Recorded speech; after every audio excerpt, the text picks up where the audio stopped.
Okay. Okay. Terminal Velocity was a good game. I miss it. That and I mean, Terminal Velocity was like um, a more, how can I say it? A more actiony Descent, essentially, from what I remember. It was a cool game, and I remember playing it on my like, what was it? A 486 or something. It was a good game. It was a good game. Anyway, yeah, the theme was great though, and so there you have it. That was the theme of it, remixed by Nectoulin. So check them out or what have you. But I had a plan for today, and that plan is about to come to fruition. So I have certain martial arts videos, and today I'm not gonna do the usual. I'll leave it for next Saturday because as explained yesterday, I'm not feeling it. For today, I just wanna yap. I just wanna chill in my fucking chair and yap. Especially because I'm trying to fix my sleeping schedule, and it's like, yeah, it's interesting. So I woke up at like 9 o'clock today, and I'm kind of, you know, I don't want to like push it, I don't want to push my luck. And so, yeah, we're gonna watch something. I'll yap about it. The usual things stand. Um, no infringement, legal things intended, blah blah. All of that shit. I do mean it, even though I say it like that to just like get it over with. Yeah, it's just talking about something that I will watch with you. I don't think there's anything wrong with that. If there was, I wouldn't have been able to be doing that for a while. So yeah, if there's any issue, I assume like the Twitch cops or the YouTube cops are gonna let me know, or like the channel is gonna let me know or something. I trust that.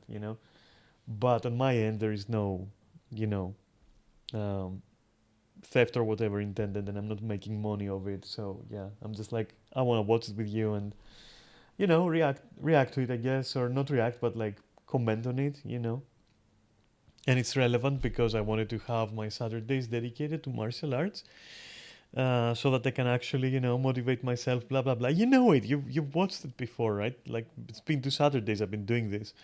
But yeah, it's a good chance today, since I want to take it easy, to just watch somebody else's content and comment on that, especially because it's relevant to the subject.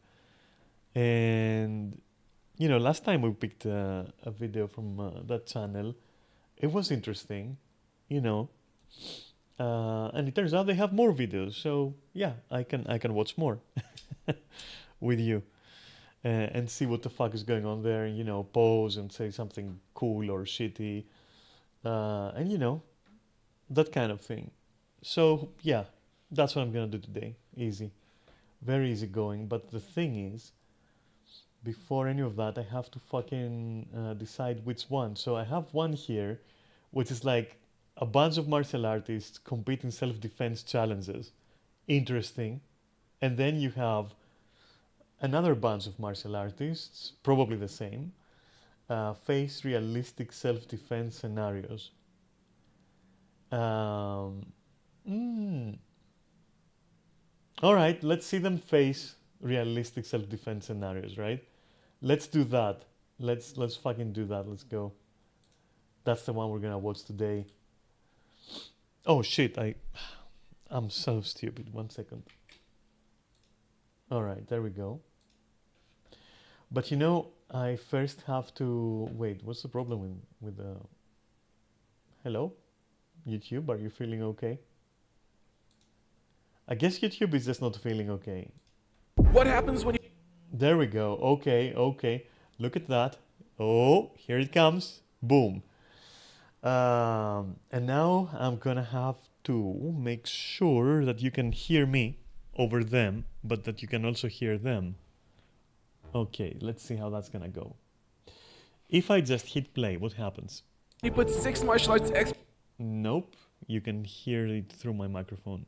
So, what happens now? experts in self-defense scenarios on a moving bus.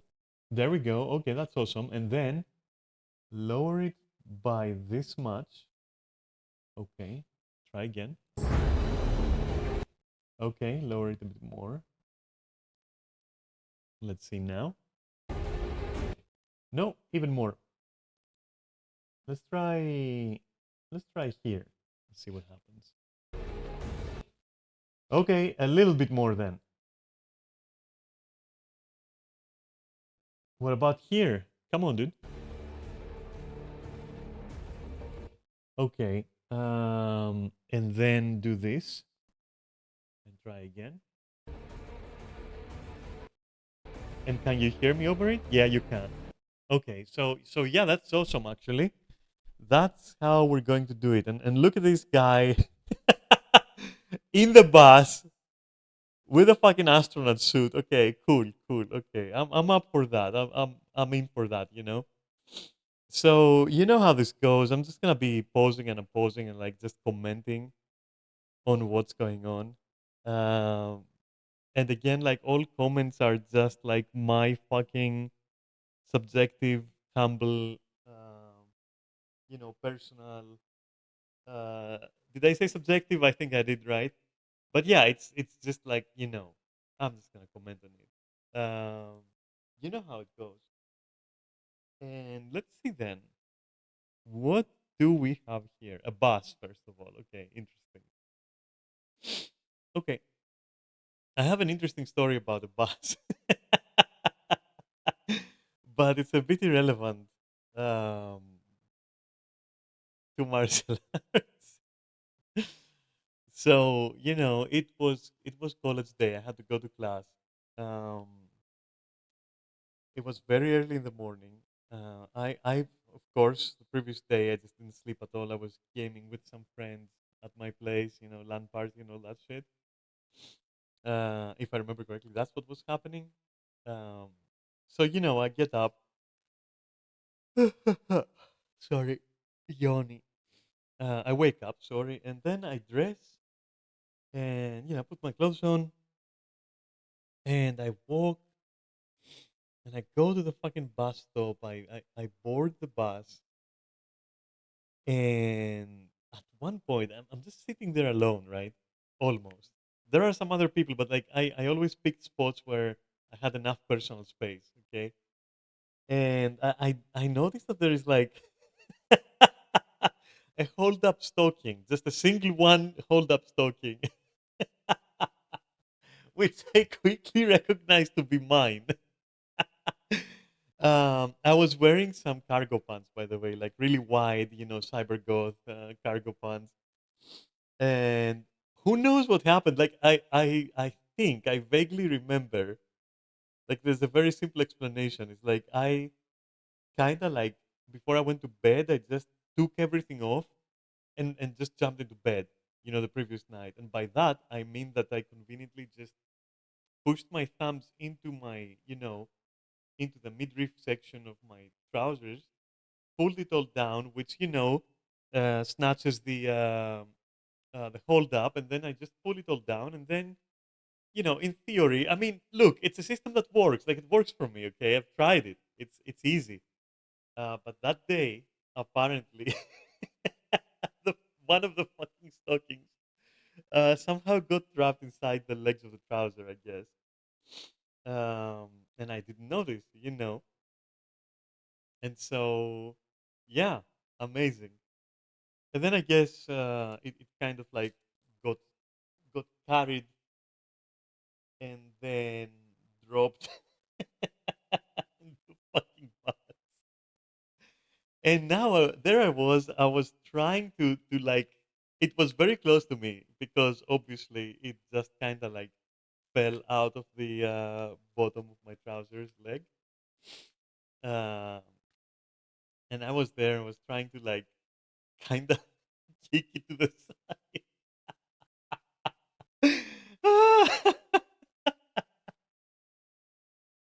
Yeah, that's the thing that happened, and at one point, it's listen, it's a thing that happened to me. Okay, shut up. But fortunately, not. I think nobody noticed. I think they were more focused, like whoever was looking my way was probably more focused on like, me doing some weird wannabe discreet movements as I was trying to like kick the stocking like somewhere else away from me. Or they were being very polite, and they knew what was happening. And yeah, I was between. So I was between embarrassed, but also trying not to laugh because that situation was like so shitty. Anyway, and then I had to buy another pair of fold-up stockings, with silicone band, and that sucked because those ones were already a little bit ripped, just as I like them. Oh well, cool. All right, okay, I'll shut up about that. Let's see what happens here. Okay.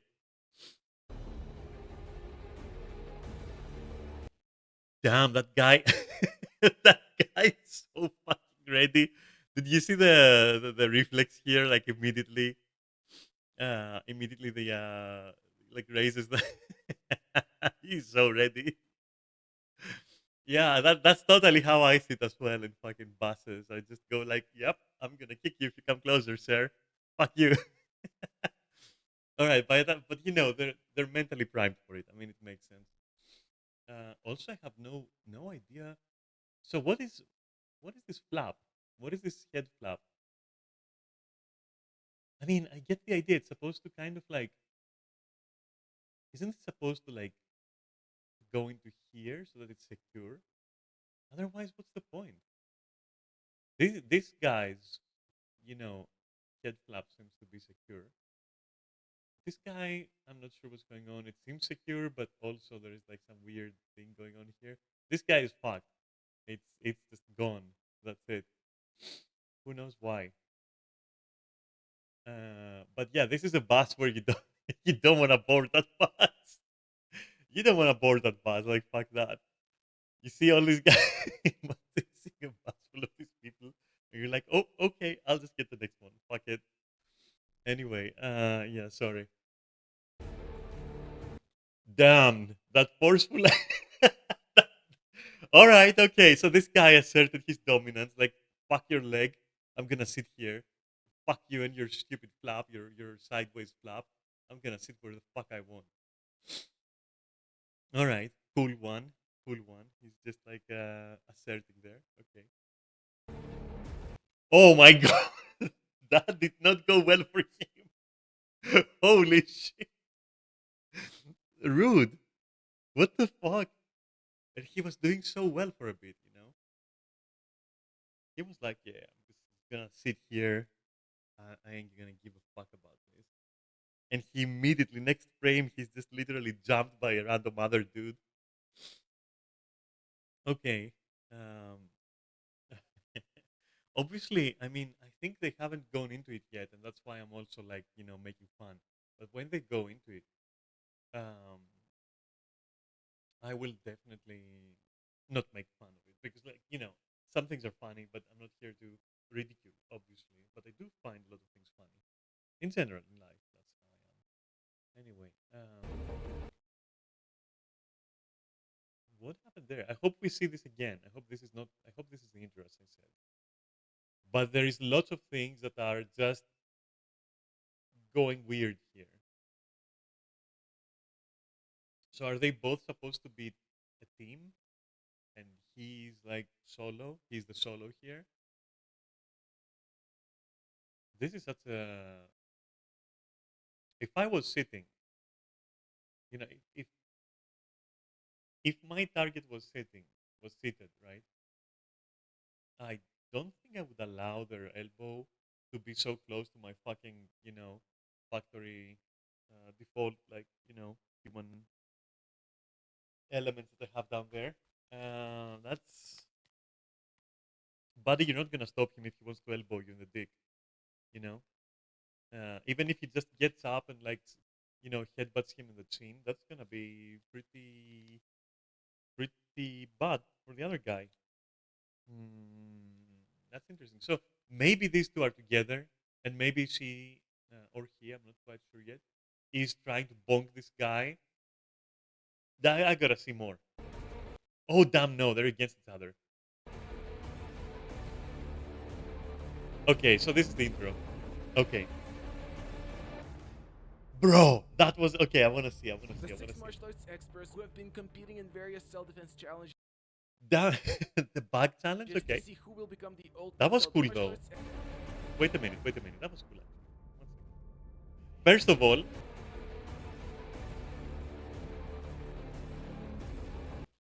First of all, that is, of all the reactions of the world, this is good.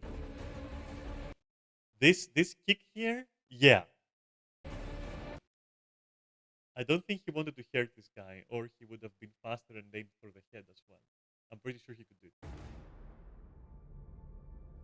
The six martial arts experts who have been competing in various So this is nice. This guy's maneuver is nice. He's gonna try to stab. self-defense challenges. Yes, he is, but it is a very failed stab attempt. Like the technique was The perfect six there. martial arts experts who have been competing in various So he is completely blind to what this guy is doing right now, which is you don't want to do that. Throwing the bag, maybe just keep it close to you, in fact, and use it as a buffer against the knife. Because like that, I mean, I know that he was trying to do a cool thing here. This guy's cool thing worked. self-defense. If he wasn't such a fucking monkey right now, he could have ended him. Just trust. Just trust. You got him. Just trust. Challenges But no. to see who will become the ultimate self-defense champion have reached the final day. My scores are not as good as they should be. I'm thinking maybe rather than just Ah yes. Karate nerd. Why is everyone bullying Jesse? Jesse's kind of cool. I watch sometimes. going for self-defense, I should start going But everyone is bullying Jesse. Why? for self-offense. Finish lines right there inside, and I was a bit battered and sore, and it's going to be the What? Just track driver. So no experience at all. Okay. hardest day, I'd imagine. Friday morning, it's do or die. I just don't want to be last. I hope. Okay. So all right. So Ranton is there. You know my opinion on Ranton, right? No hate, but like when it comes to martial arts, I'm like, okay. But that's my personal opinion. Gamer, yeah, okay, all right. I guess Ranton is good to have because perhaps he's not only somewhere in between, so he's not a martial arts nerd, let's say, but he's also not a track driver. He definitely isn't the UFC champion, um, and he has practiced, but he's also like not completely in touch. I think it's a good addition. I won't be last. Yet the final day was not reached without sacrifice. If I have a really good knee brace, maybe I can keep going, but realistically, it wouldn't have been a good idea. Unfortunately, after re-injuring his knee, I think at least Jesse, the UFC fighter, and Ranton were in the other one we watched as well, and I kind of like the consistency. I like the consistency. Okay, I mean they're a good team. I'm not gonna lie, they're a good team.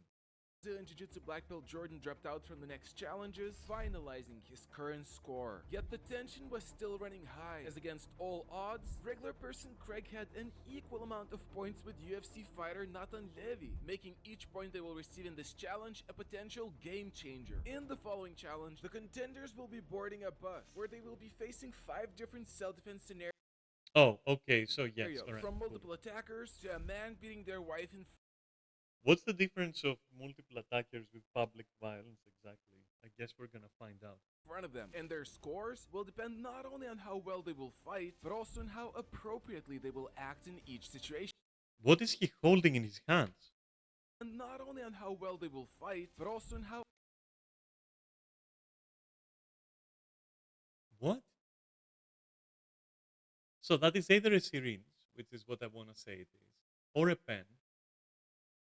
Both of which, I mean, especially if it's a syringe or meant to represent a syringe, that's one of my fears. Syringes are fucking ugh. But yeah, okay, let's see where that goes. how appropriately they will act in each situation. And the first person to go was MMA fighter Jeff Chan. Okay. All right, so this is all right. Okay, Okay.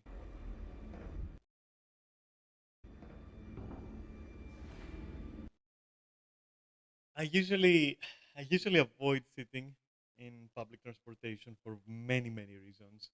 Um, Admittedly, some of them include not wanting to get jumped like that. I don't like the seats either, and I don't like not knowing what the person behind me is doing with my hair or neck or whatever. I hate sitting down in public transportation. I hate public transportation. Period. I feel like,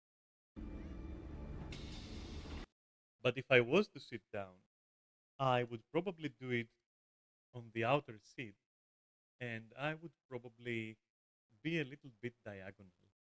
I wouldn't like ease into it. I would be like just sitting, if that makes sense. But I wouldn't like ease back and all that. I wouldn't lean. Yeah.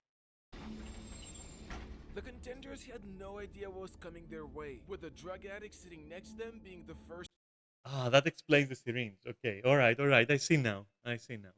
scenario. Because like, how you know how would that have happened if the guy picked the outer seat? The one towards the aisle, not the window. It wouldn't have. And what you do there, if the other guy insists on sitting next to you and goes like, "Hey, buddy, can I sit next to you?" or something, because they have to ask at that point, right? You go like, "Yeah, sure," and I would just stand and let them have both seats. End of story.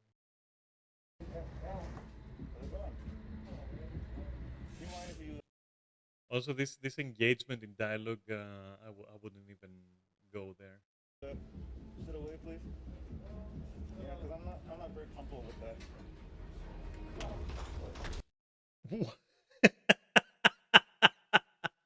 Bro, so we went from, "Sir, can you please gently move a little bit to the side? I'm not comfortable with that." Knee to the head immediately, like get like. I'm not sure. Okay. Yeah, because I'm not very comfortable with that.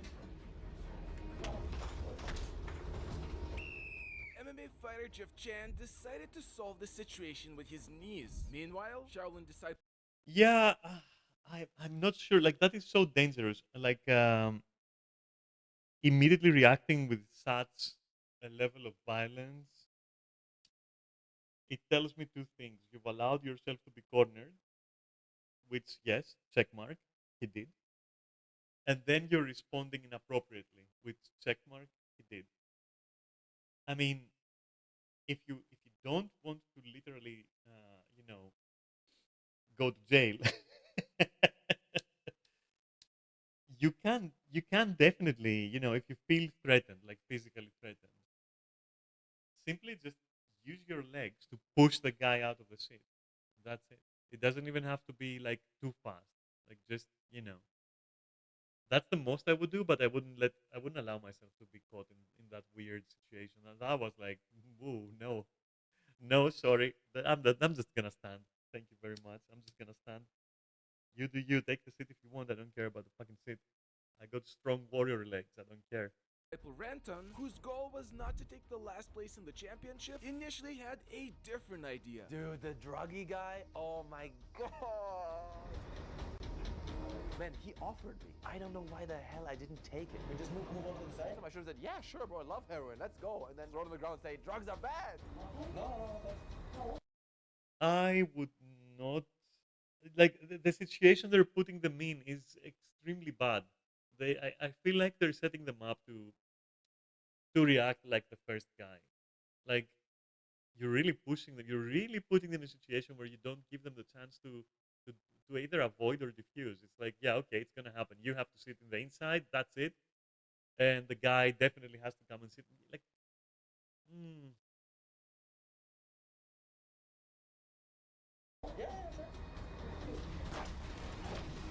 Also, yeah, you see, that's the thing. That's what I was saying about syringes, right?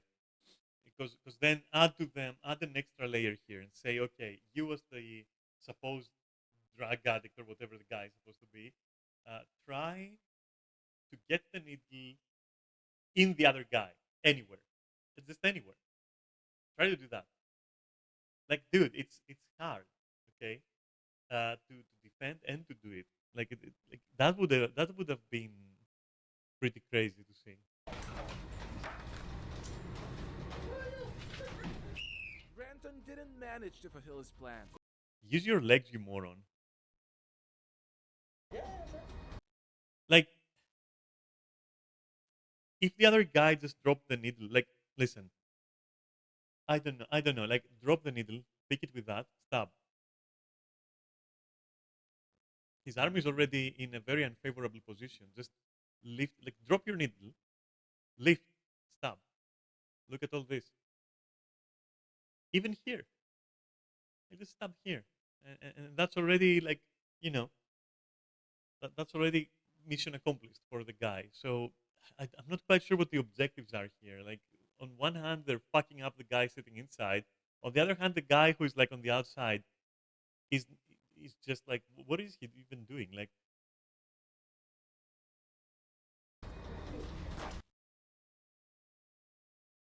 and then yeah, just putting yourself so close to such an object. Ugh. Pushing him with his hands. Use your legs. Just put one leg on his ass and just show. Literally. The other guy used his leg. Ranton didn't manage to fulfill. And I mean, he's holding him. Look, he's holding his head with his hand. Look. All right, pushes. Okay, pushes. And then, see what Randon is doing. Just extends his arm and leaves it there. But that arm is not doing anything. Um, that guy can easily manipulate that. As you know, as well as being very careful, of course. But why is he pushing with his face against this guy's fist? Like, just move your head to the side and jump him. You know, whatever happens. Like, if that is your goal, which that wouldn't be my goal. I'm sorry, but like, yeah, whatever. But if you necessarily need to do that, then at least, I don't know, glide your head along the surface of the along this axis, let's say. Like, if you're that desperate to do that, which I wouldn't do. But yeah, and I mean, Ranton, just bro, just use your legs. Seriously, just look, use your legs and make distance, like this guy is doing, and it connected as well. Like, if we wanted to count like damage here, I think Ranton is in a bad place, more than the other guy. I think. Let me see. On the ground and say, drugs are bad. You want me to stab you? No, no, it's okay. Really? You don't want me to stab you? Yeah, like. Yeah, no, I like Ranton here. Okay. No, no, no, man. I'm Gucci, bro. I don't want to be stabbed. Thank you. All right. Okay. Okay. Yeah, that was a good. That connected nicely there. That connected nicely. And then he pushes him. You don't have to do that. Just kick. Just push him with your leg. Be done. But then you see, but then he completely loses it because he's trying to control his opponent, but in such an awkward way that it doesn't make any sense. And so yeah, he gets like punched and kicked. Ranton didn't manage to Ouchie. fulfill his plan, going for a similar solution to the previous contender Jeff Chan instead, while regular person Craig Hunter. Let's But see. I'll Let's just see. take that off him. Oh, there we go. There we go. Okay. Regular person Craig I Hunter. thought I'll just take that off him. Just yeah, yeah, yeah. Didn't Okay, like that okay, much, and then he put one on me. So okay. it was time for the Abbey pump to come. He didn't like that much, and then he put one on me. Yeah, like listen. At this point, start getting up slowly and like start protecting like your torso and head with this, because this is like just there, not doing anything. You can even like, you know, just establish a little bit of like control here with your thigh. But okay, but like, yeah, definitely he had the chance to get up and he should have, because there's nothing that could have gone wrong. Just this leg is already where it should be. You can see it here, so that if he tried to get up and this guy tried to keep him down, he wouldn't be able to, because he has like a very good position here with his legs. You know, he could just like stabilize himself easily, is what I'm saying. And so all he would have to do is like use this to protect this and this, and just like get up as he's securing this guy, like already just keeping him at bay, it seems. Even though this guy is just doing nothing to disarm. So And then he gets punched, okay. But that's not the end of the world, though. it was time for the Abbey pump to come out. Greg Hunter took a similar approach to the first two contenders, yet the story with the next two contenders was different. This is something that I hate, where, it's you have to be a little bit more decisive in that either you're gonna just like work towards diffusing, or you're gonna definitely work towards a confrontation. You can't do both. It seems that what fucked the previous guy is that he tried to go for a little bit of both, which okay, can be respected, but it's just not gonna work. And usually what's gonna work is like just avoid the situation. But if you do get in there, then make a choice.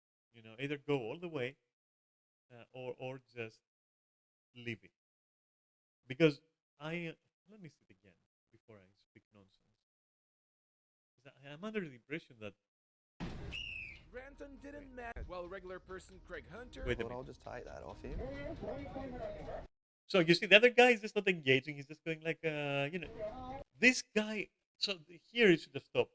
This should have been fine here. It's like it's done. Like the referee should have said, okay, that's it. You got the object.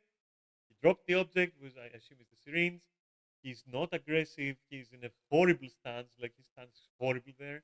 You can just literally pull him down. It's just okay. He didn't like that much, and then He's insisting, all right, but like at that point, it is pretty much done. he put one on. I feel the referee should have like called it there because this guy is not doing anything. This guy is not doing anything, and there is no object. There is just an altercation, and yeah, that can be diffused. Then Me. So I would say this guy succeeded, and I would say that like it was unfair that they let it go on further. Because if the other guy is so bent on attacking him, he would have done earlier. That's why I think it's not realistic. But within the confines of this scenario, he basically won. Like Craig won. He managed it. Like he did it. Like the other guy lost his fucking object, whatever the object was. That was the objective, and he didn't get attacked, and he didn't force the other guy to attack him until much later. it was time for the Abbey pump to come out. Greg Hunter took a similar approach to the first two contenders, yet the story with the next two contenders was different.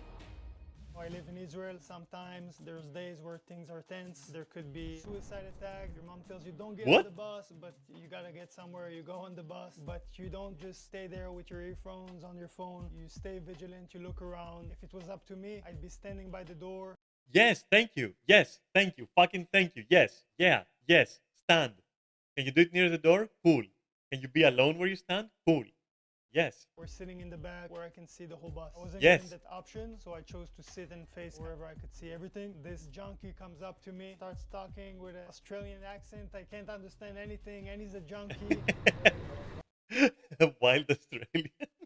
And, Don't comes up don't with engage. Jared, You don't need to would hide be there. real life. I don't need to interact with him. Yeah. Okay. All right. All right. All right. All right. Not Yeah. the solution in this scenario out of all the contenders was so far the best, yet Karate Black Belt It is the best, but first it's a combination of the previous guy and this guy. Deal with the object. Let the junkie like go pick it up or whatever. Just and then just leave. That's all. That's all the other guy had to do as well. Like just he dealt with it, but he didn't leave, and then it escalated. This guy was the best so far. Jesse Encom, who decided this time to go on the offensive, still had an opportunity to find an even better solution. I hop on the bus Okay. and a junkie sits next to me. Okay. Or shooting up some crack, heroin, I don't know. I never done drugs, okay? But he asks me if I want to try some, and I'm like, no thanks. But he keeps asking and keeps harassing me. I'm actually from Sweden. Yeah. Jesse, being so European and polite, and starts telling him his whole life story. For the weekend. Really? Yeah. All right. Cool. The junkie stops talking to him and just You know what catches them a little bit surprised, which is totally manipulative. But like, yes, you should do it. But do it only if you can keep a clear head while doing it. So, you know, if it ends up distracting you, it backfires. But the best thing to do there is to actually give them more food for thought. As in, you know, oh, you're going to Sweden, huh? Okay, yeah, you should definitely go by X, you know, imaginary town name. I have relatives there. It's pretty wonderful. Have you been there? Has anyone told you about that? You know, just keep talking, keep them engaged. That distracts them. You're checking them, but they lose track. Jesse's like, so where are you going? What are you doing? Stop interacting with the junkie. At some point, he drops his knee. No, if you have to interact, I insist that my approach is pretty great because I also have experience like firsthand, so I know it works. I know it actually works.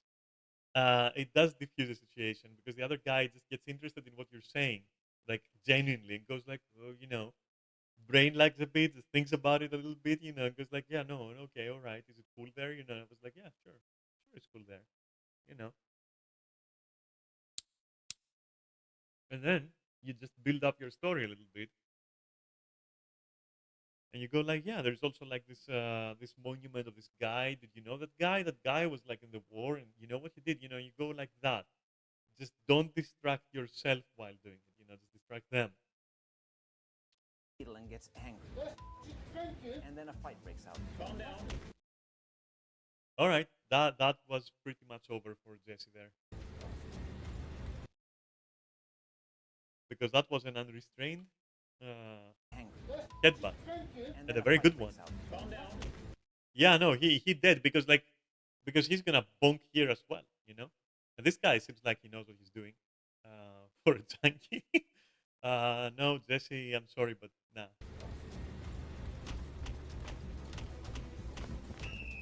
If that's a good headbutt, this guy's fucked. Unfortunately, Jesse didn't excel in this situation, leaving his chances to surpass MMA fighter Jeff Chan in question and UFC fighter Nathan Levy with the best performance in the first. There we go. This, you know what? Yeah, but first disarm because like there is nothing stopping him from like pinching you like somewhere in the thigh, and then you got drugs in your system, dude. That's not gonna help you. In any case, it is just not gonna help you. Not to mention that like there are actually people, or there were people, and that is like just like very rare cases, but yeah, it has happened. Actually, it has legit happened in real life, where for some, I don't fucking know for what kind of like psychopathy leads you to that, but they just, and again, it's very rare, but it has happened, and I would not like take my chances with that. Where the other person just literally injects you with some kind of like infected blood, and yeah, you don't want that shit. Trust me. And it's not like it's a widespread plague or anything, but it has been done. It was on the news in my country, and yeah, I don't fuck around with that. Like, just disarm that shit. Don't let it happen. Don't let the guy with the syringe like walk close to you. Fuck that shit. Keeping him ahead of his rival regular person Craig Hunter. Yet there were 4 more scenarios left, with the next one being But even if it's just drugs, right? What if it is also air? Because that is very dangerous, by the way. You know, injecting just air into your veins. That is extremely, you know. Read up on it. You don't want it. You don't want it. But also, even if it's just drugs, dude, really, you're fucked afterwards. Good luck fighting under those conditions. getting attacked by 2 people.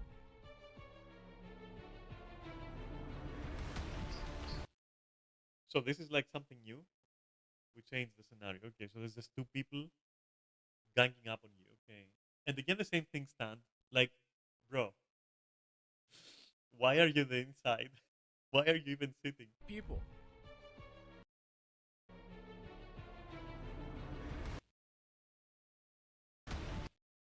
Okay, you can use your elbow there. By 2 people. His elbow is already primed.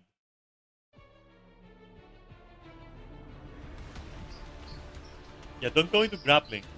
Why would you go into grappling? Why would you go into grappling? Because then this guy just fucks you. That's it, you're dead. No, that's not how that's gonna go. Trust me. If they wanna jump you, that's not how that's gonna go. But if that's how it goes, then this guy reacted well. But it's not gonna go that way. Trust me.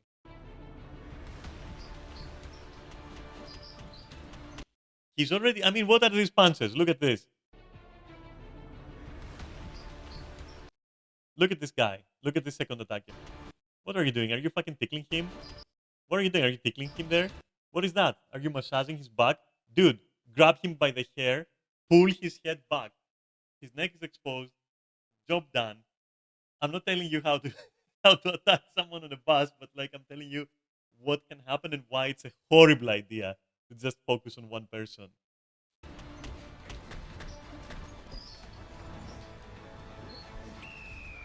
Jeff responded effectively to his attackers, stopping the round. Then it was Shaolin disciple Ranton's turn, who needed to do well if he wanted to achieve his goal of not being. The other guy, this Jeffrey's I'm not over how ineffective the second attacker is because, dude, kick him in the nuts from the back. Kick him in the tailbone. It's gonna fuck him up. You know, control his head. Pull. There, and this guy is completely blind to what this guy is doing. I assume they know there is multiple attacker scenario, right? So why is he focusing so hard? Let's not talk about how ineffective this grappling would be with this in there. What is this there? Like, why are you grappling? And it's a shame because in that instance, you just lean into a good elbow there. But no, he didn't. by two people. But why? He's not. He should have seen it. He clearly sees it there. If he's not seeing it there, he's just like not focused, I think. Nah, fuck this guy. Fuck this guy. No, he doesn't get a win here. Not from Jeff me. responded effectively to his attackers, stopping the round. Then it was Shaolin disciple Ranton's Let's turn. go, He Ranton. needed to do well if he wanted to achieve his goal of not being last. Okay. Oh, rough situation because you have the extra problem of this thing like in your back, like fucking you up. It's gonna be a little bit painful. But yeah, you can do it. So you can also put your legs here and push, launching both of you back. Ranton took out the atomic bear self-defense spin, stabbing the attacker in the neck, as a result forcing him to drop out and leaving one Okay. more attacker to deal with.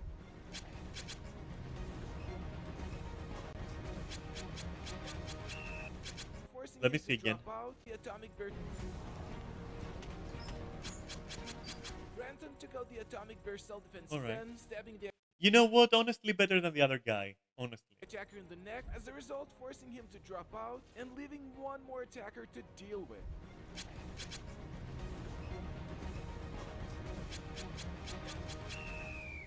Him to drop took out the atomic bear self-defense. Why is this guy dropping out? Why is he dropping out? These are gonna be not that effective, these hits. Ranton took out the atomic bear self-defense spin, stabbing the attacker in the neck, as a result forcing Ah, okay.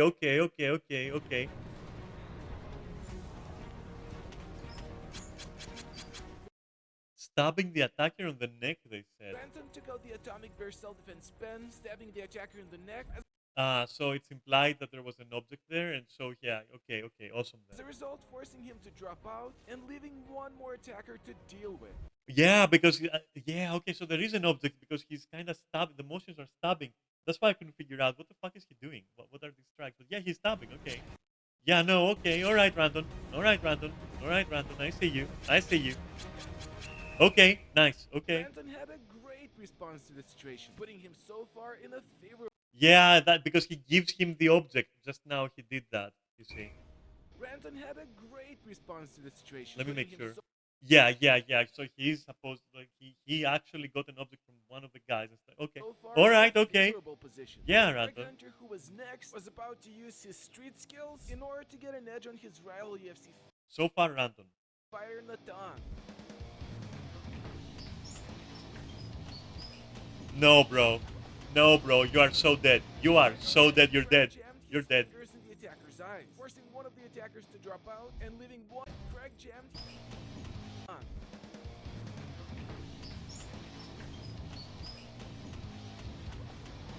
all these jabs there. That's why I said you're dead. Like, isn't this supposed to be like a guy who's stabbing now? Because you're dead, right? Or is this no? Or is there no object in the green dude scenario? I don't get it. Isn't there always an object? Because I thought like, wait a minute, maybe I'm confused. So successfully grapples him. This guy is secured here. Okay. And now this guy goes in and starts stabbing, right? Dude. Yeah, no, he's dead. Craig jammed his fingers in the attacker's eyes, forcing one of the attackers to drop out and leaving one more to go. He didn't have a good rear naked choke, so I thought, oh, I'm just going to rip this guy's face a bit and twist his neck. Yeah, okay, but you're dead.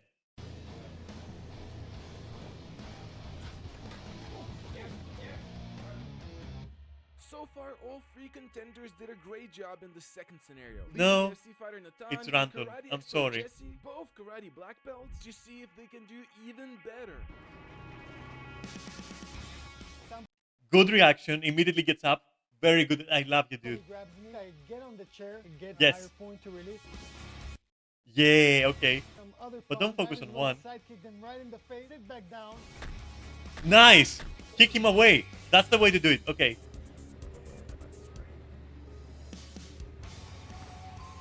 I stand up so I can gain the high ground. Or just try to go for a Yes, standing up is side good. kick. However, so these guys didn't have an object. It was only random scenario that had an object in that case. Because if there is an object in every case,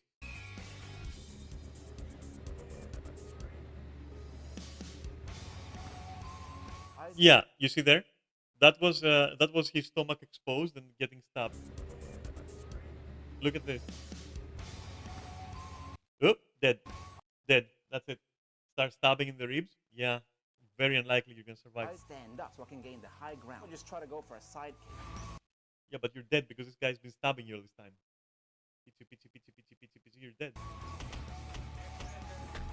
But if you're not dead and you know he doesn't manage to hit something vital, which it's possible, then yeah, just shoo him away with one hand and then kick him away while you're dealing with this guy. Yeah, okay. By now, you may be wondering why this challenge is on a bus. While many martial arts dojos which claim to teach self-defense not only practice outdated forms, they also train in an environment which does not reflect the reality. So the thing with outdated forms, I mean, we're gonna get into forms next time we do like my proper diary of martial arts, right? So next Saturday, I might touch on that then, on the use of like, you know, stances and forms, because it's an interesting thing, and it might not be what you expect, but okay. I also get the argument. You're not always in the fucking dojo. You can be anywhere, you know, literally. So a bus makes sense.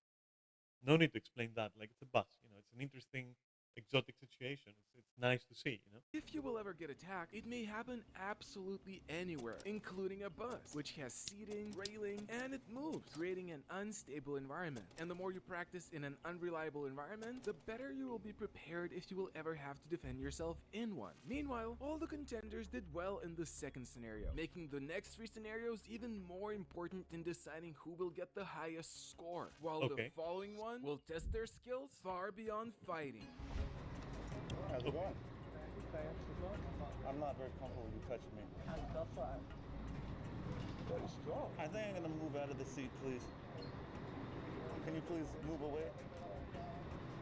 Yeah, but now you're touching him.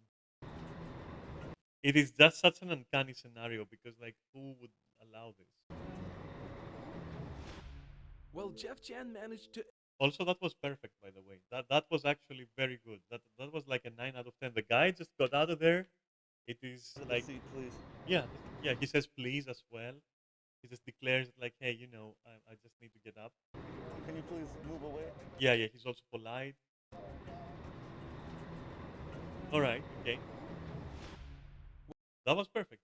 That was perfect. Okay, that was actually perfect. Well, Jeff Chan managed to elegantly remove himself from the Can you please move away? I like that he's pushing him enough away that he doesn't have any obstacle. He has like a clear route here. That is very important because like you can't stand too close, right? It's risky. So you have to like establish some distance. You can't help it, I think, in this case, because you do want a clear path, and you want, as you're leaving, you want to have contact. Like you need to see what's happening here. So this is perfect because he immediately just faces him. Just doesn't let anything happen. I would personally keep this hand like close to my torso as well as this hand. I understand that he needs to steady himself. Yeah, okay. But with this, he could have prevented that, you see. But otherwise, I mean, he can even just like, bend a little and he's gonna avoid it. This is very easy to avoid. This is not gonna do anything. So he gets like a perfect score. He's, yeah, that was perfect. While Jeff Chan managed to elegantly remove himself from the uncomfortable situation, a man sexually harassing him, Shaolin disciple Ranton had a much more difficult time. Oh no. Hey, how you doing, man? Spaceman? Spaceman! Okay. In Why Spaceman? retrospect, I wish Because of the helmet? Okay, Spaceman, alright. I said, you're gay? Me too! Oh god, Ranton. I was expecting Ranton was gonna ace this one because of his like personality. I was like, yeah, he's gonna ace this one. Yeah, true. You too. Got a girlfriend? I'm looking for a man. You come here with me? Yeah, sure. I think people might laugh at this, but I think I did a good thing. You did a good thing, yes. The only thing that's important to me is I want to leave the bus. If he's leaving the bus with me, I'm sprinting for my life. Let's go. Yeah, or just making sure that nothing else happens at least. You go first. I don't know where you live. You go. Why would you let him go first? He's blocking your way. Do what the other guy did. Just You're handy, bro. Stop the bus. You wanna... nah, that neither fucked it up. Me, I'm sprinting for my life. Let's go. You go first. I don't know where you live. You go first. You're handy, bro. Stop the bus. So here's an interesting thing. If somebody is trying to do that, because I've seen this, I have literally seen this. So if it is like a situation like this, right, and the person is trying to distract you with like groping you or whatever, um, don't focus on it. That is actually grounds to defend yourself already, and you shouldn't be taken aback by it. Don't be surprised by it. Yeah, because from experience, I'll tell you what happens in that case. I was practicing, right? Bunch of guys in the dojo, right? Easy stuff. And I'm with another guy. And mind you, disclaimer, it was not the guy's intention. Like he was a really cool guy. And we were familiar, and this was not his intention. So what happened is that literally he touched me inappropriately.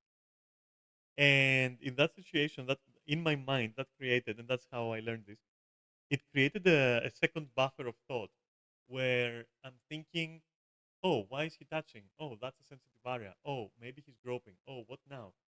Um, and I realized that that made me freeze as effectively as fear or as effectively as surprise.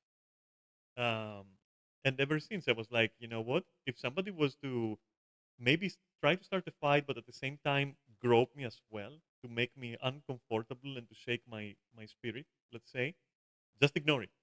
You know what? Worst case scenario, they get a good feel, but you set up the situation because, for example, if Ranton here didn't pay attention to that and was like, yeah, don't worry, we're like play it as you were playing it, and he would have gotten off. And also, why are you telling him to go first? Like that's crazy to me.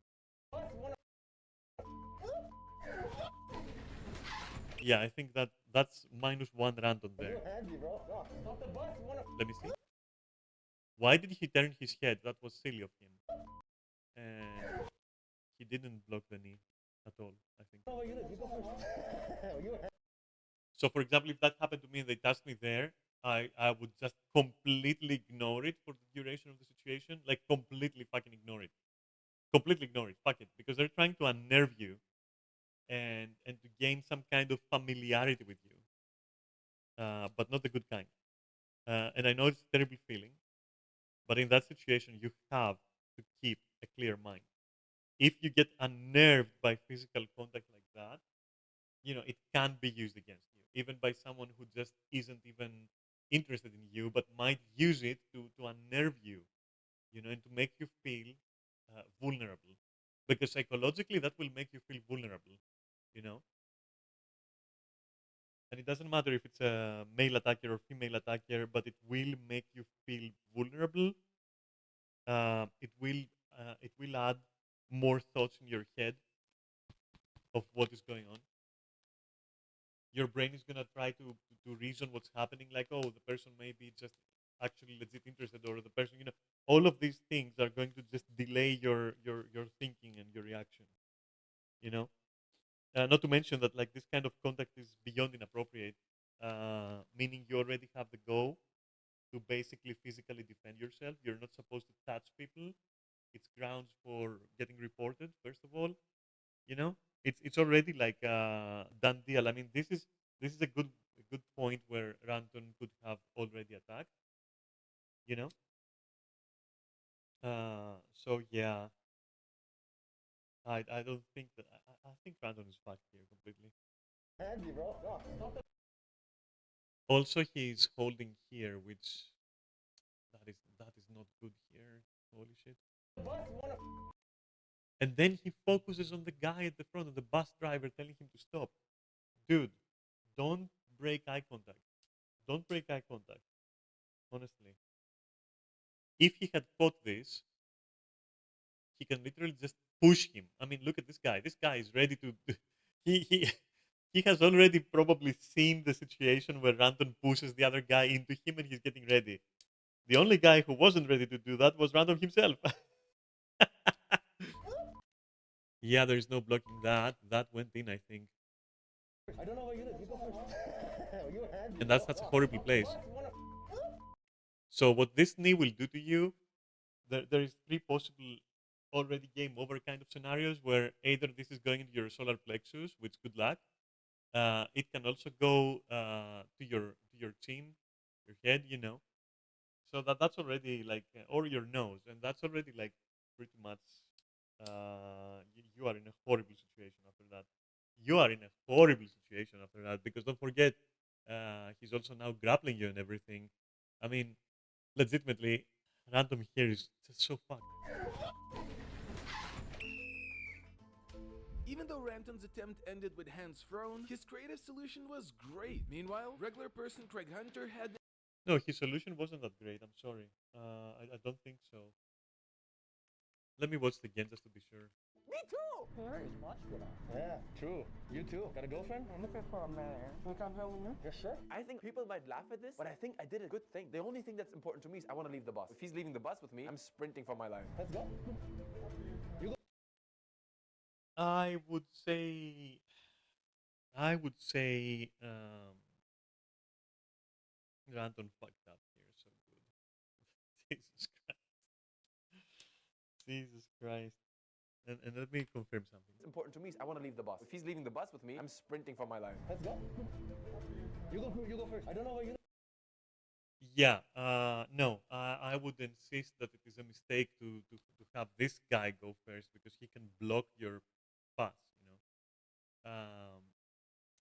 No, just do what the other guy did, who was controlling space and everything, and just push him further back so that he has a clear route. And then when you have distance, do whatever the fuck you want. Doesn't matter.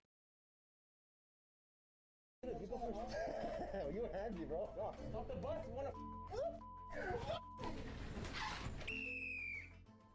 Even Yeah, though nah. Ranton's attempt ended Nah. with hands thrown, his creative solution Nah. was great. Meanwhile, regular person Craig Hunter had an even harder time with this situation. Sexual harassment. That was good. Awkward. You got a lighter, bro? Nah, well, I'm hetero, I'm pretty I'm hetero regular. What? Yeah, but I mean, he's Yeah, he's unnerved now. I'm afraid I'm happily married. Craig was like talking for way too long. I consider myself a man. Where are you getting off at? Last stop. Keep your hand on your own knee, bud. Oh, thank you for catching me there. You're welcome. The guy sexually assaulting him, touching his crotch, later touching his ass, and Craig's just like, oh man, this guy is on me. He doesn't deserve a punch in the head for being a bit upfront. Finally, though, Greg started to look for a way out. On the next stop, okay? Can I get up, please? Do I give you the dick or the bum? Do I And he smacked me on the bum when I get on prep. I might have went back and give him a slap for that. I mean, yeah, he does deserve a slap. Yes, that is true. Greg's performance wasn't ideal in this scenario, as he allowed himself to get abused slightly too much. It doesn't matter if you allow yourself to get abused slightly much, because if it is part of your plan to reach safety, I mean, what's the worst that happened there, right? You avoided getting assaulted physically, right? And now you're in a position of superiority, and you can do whatever the fuck you want. That's what I was talking about. Don't let it unnerve you. You know, don't lose your nerve. Don't lose your cool. Respond. Maybe turn the conversation, but in the meantime, also be working on your escape plan. You know, and yeah, getting touched here and there, whatever. In that situation, in such a threatening situation, yeah. Once you have your distance, right, you can even then hold the person there and tell the driver to actually stop near a cop car or whatever, or alert the authorities because they have a harasser there, and that's it. Get the guy arrested, that's it. End of story. Yeah, you got groped, but there is one less fucking idiot in the streets, and there was no physical injury. So yeah. An important lesson for all of us, as while we want to be polite to others, there are people that abuse that politeness, making it important to be able to set boundaries, something that UFC fighter Nathan Levy chose to do in this scenario. For us guys, getting slapped on the ass, we would maybe laugh it off, but with serious stuff, it's a stranger on a bus, even if it's easier to smile, laugh it off, there's a certain point where you don't feel assaulted, doesn't mean you're not getting assaulted. That is very true as well. That is also very true as well. I'm not saying become immune to being groped and harassed. I'm saying, listen, if it's gonna get worse, just get yourself out of there. And if that means that your plan includes letting the other guy just touch you a little bit while you're like working towards your safety, well, that's preferable than like having a reaction which might end up in a fight which you might not come out of. You know.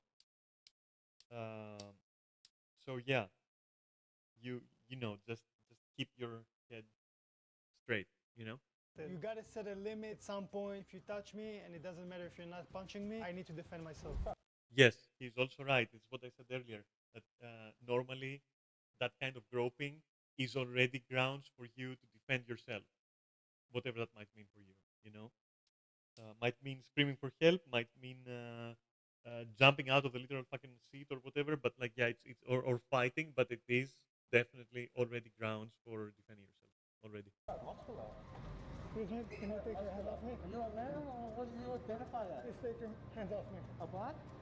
Please take your hands off me. I used my pen, I put it to its throat, the person of certain gender identity, and told them to back up. Okay. Thank you. Then that person back kicked me in the balls. The moment you get kicked in the balls, everything goes down the drain and you go back to your most basic instinct. Knee, That is true, kicks. yeah. At that point, you have like beyond every right, yeah, for sure. Nathan used the Atomic Bear self-defense pen well to dissuade the harasser. If you want your Atomic Bear pen, the first 200 people Okay, I don't want an atomic pen. Thank you. Let's move on. performance was considered as one of the superior ones, as he set clear boundaries and didn't allow him. Yeah, basically the only thing that got this guy bad was the sucker kick.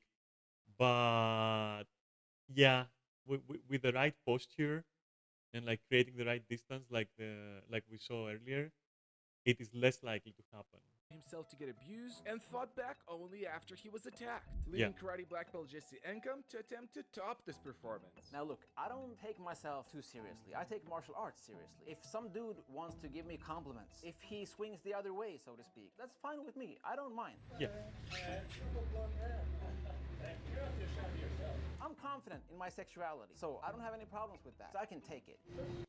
Yeah, it doesn't. It isn't even about your sexuality. It's like just being confident, like not being unnerved by this, and just immediately working towards diffusing it. Like Yeah, I do work out. I work down there though. That's private area.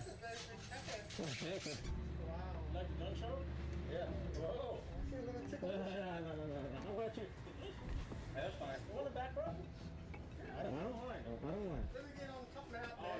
No, that's fine. I think we shouldn't do. Yeah, don't take it that far. Don't take it that far to the positive side, okay? Don't be that positive, okay? I'm gonna call the cops. This is getting out of hand. Maybe other people are However, this person has already put himself in such a horrible position where Jesse could just say, okay, well, now you're fucked because you're staying like this and I'm getting the cops because you're sexually harassing me. And like 20 people saw that. So, yep.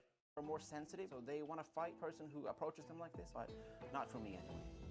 Jesenkamp chose an unorthodox approach in this situation and showed Yeah, it is unorthodox because he took it to all the way to the other extreme, I would say. a great level of patience, but as a result let things go slightly out of hand. Yeah, that. All right. Leaving UFC fighter Nathan Levy with the best performance in this scenario still, and regular person Craig Hunter's chance to stay ahead threatened. Yet, everything can still change, as the second to last scenario was going to challenge the decision-making skills of all of the Okay. contenders, as a violent situation between a couple had an unexpected twist to it. Okay.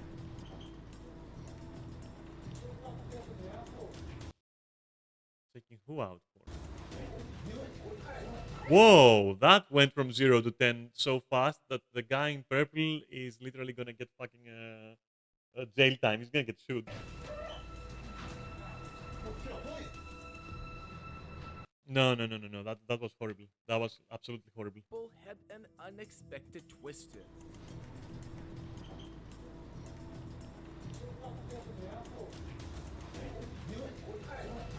No. You don't get involved like that. You don't do that. You just never do this. Never do this. Legit never do this. Legit never do this. While growing up watching action movies where the hero saves the Oh, girl, okay. many men have fantasies of saving a lady from a bad guy themselves. But in reality, not every woman wants you to be their protector. As in this situation, despite being beaten, the woman attacks the contenders herself while protecting her boyfriend. Dysfunctional relationships like this are not uncommon, reminding us that not every situation beckons you to take the role of a knight in shining armor, leaving the rest of the contenders to try to navigate this confusing situation themselves. This one I think was super funny and super creative on your side because it had a twist, right? All right. So Funny and super creative on your side because it had a twist, right? he is physically assaulting another person. Doesn't matter if it's a woman, by the way. I don't know why the narrator focuses so much on the genders here. But yeah, physically assaulting like that. Yeah, you would try to intervene, right? But Whoa. I'm trying to help you, lady. Relax. It's an abusive relationship, probably back and forth. And I said, yeah, keep going, keep going. It's fine. Love it. No, maybe he's not the right guy for you. God, now a lot of people. no, don't get that involved. I understand that you might want to stop it, but like, here's the thing: unless the other person like actively asks for help, and it's a couple, it's very delicate. It can be very easily like turned against you, like very easily. People that has actually intervened and the woman turns on you. At this point, it's better to talk. Oh, that's what the guy does.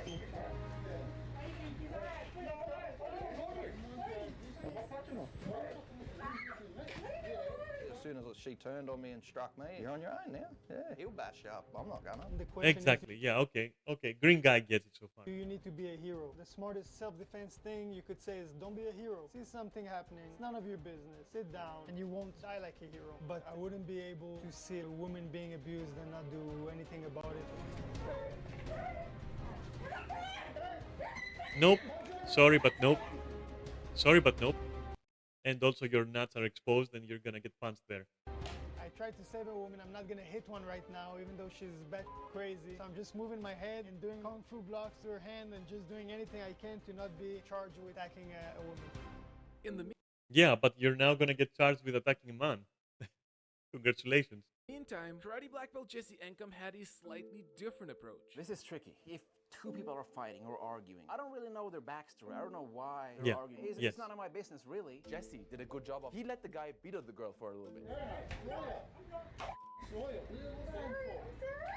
I mean, the best you can do is like, excuse me, like, is there something wrong there? Like, you know, miss, are you okay? You know, keep talking to her. Fuck him. Just talk to her. Like, miss, are you okay? You know, is everything okay here? It might sound weird. Everyone wants to think, oh, I'm the hero. I will get involved super quickly. Probably not the smart choice to involve yourself right away into someone else's relationship. But it seemed like he was a little bit too aggressive compared to her attitude. So I stand up next to him just to make sure that if he tries to attack me, he will not have the high ground.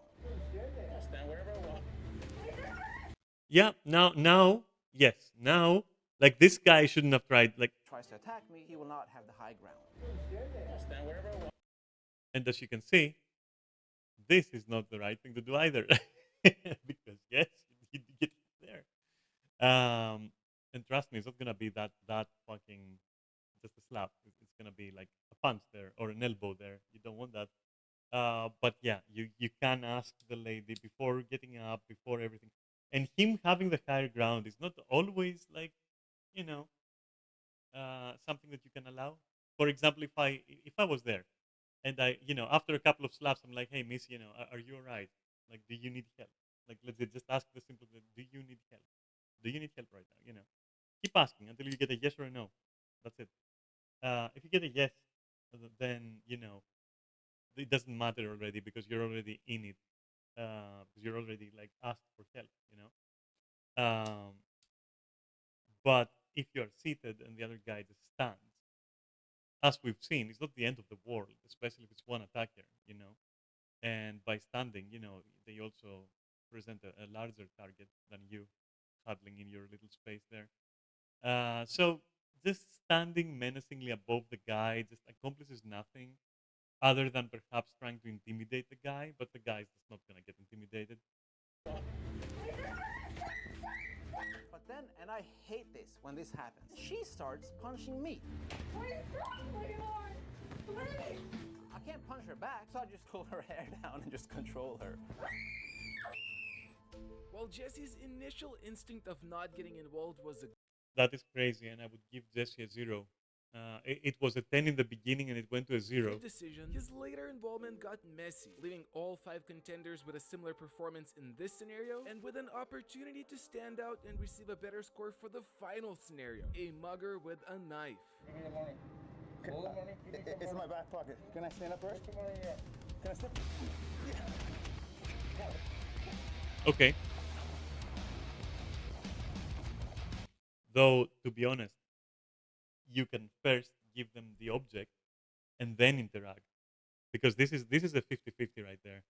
It's in my back pocket. Can I stand up first? So yeah, Can I stand? it's good to distract with that question, like, can I stand up first, and then you don't even wait for the answer. That is good. Yeah, I think it would be safer if you just gave them what they want, and then they have both arms busy because they need to do something with what you just gave them, right? Especially if you just like throw it, maybe on the ground, maybe on them, you know, make it look like an accident or something, see how they react. I mean, they're gonna have to get up at one point, won't they? And that's when you go.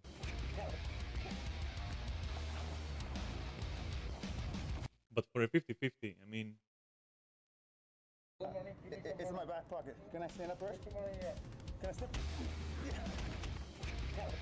yeah, this purple guy reacted very fast. Scenario, a mugger with a knife. Give me the money. Hold the money. Give me some It's in money. my back pocket. Can I stand up first? Put the money here. Can I stand? Hmm.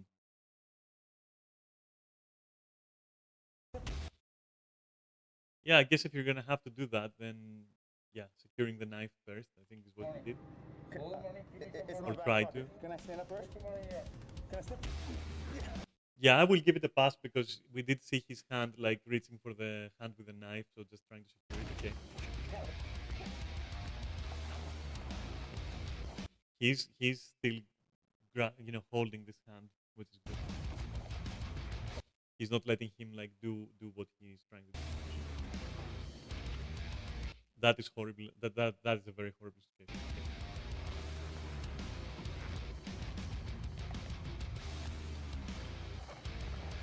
But there we go. All right. Okay. Okay. Although giving the wallet was a viable option, MMA fighter Jeff Chan decided not to risk it and defeated the attacker without suffering. Viable option. MMA fighter Jeff Chan I'm trying to understand what's decided going on not there. to risk it and You know why? Because his hand is already there. That's why I wouldn't take the 50-50 no matter what.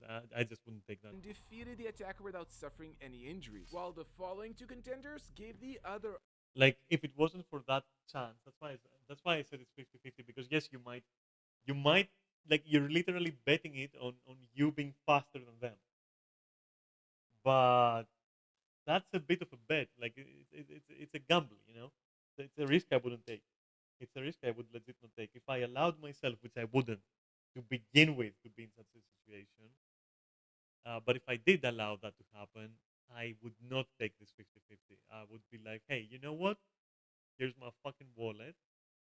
All right. I'll give it and see, wing it from there. You know?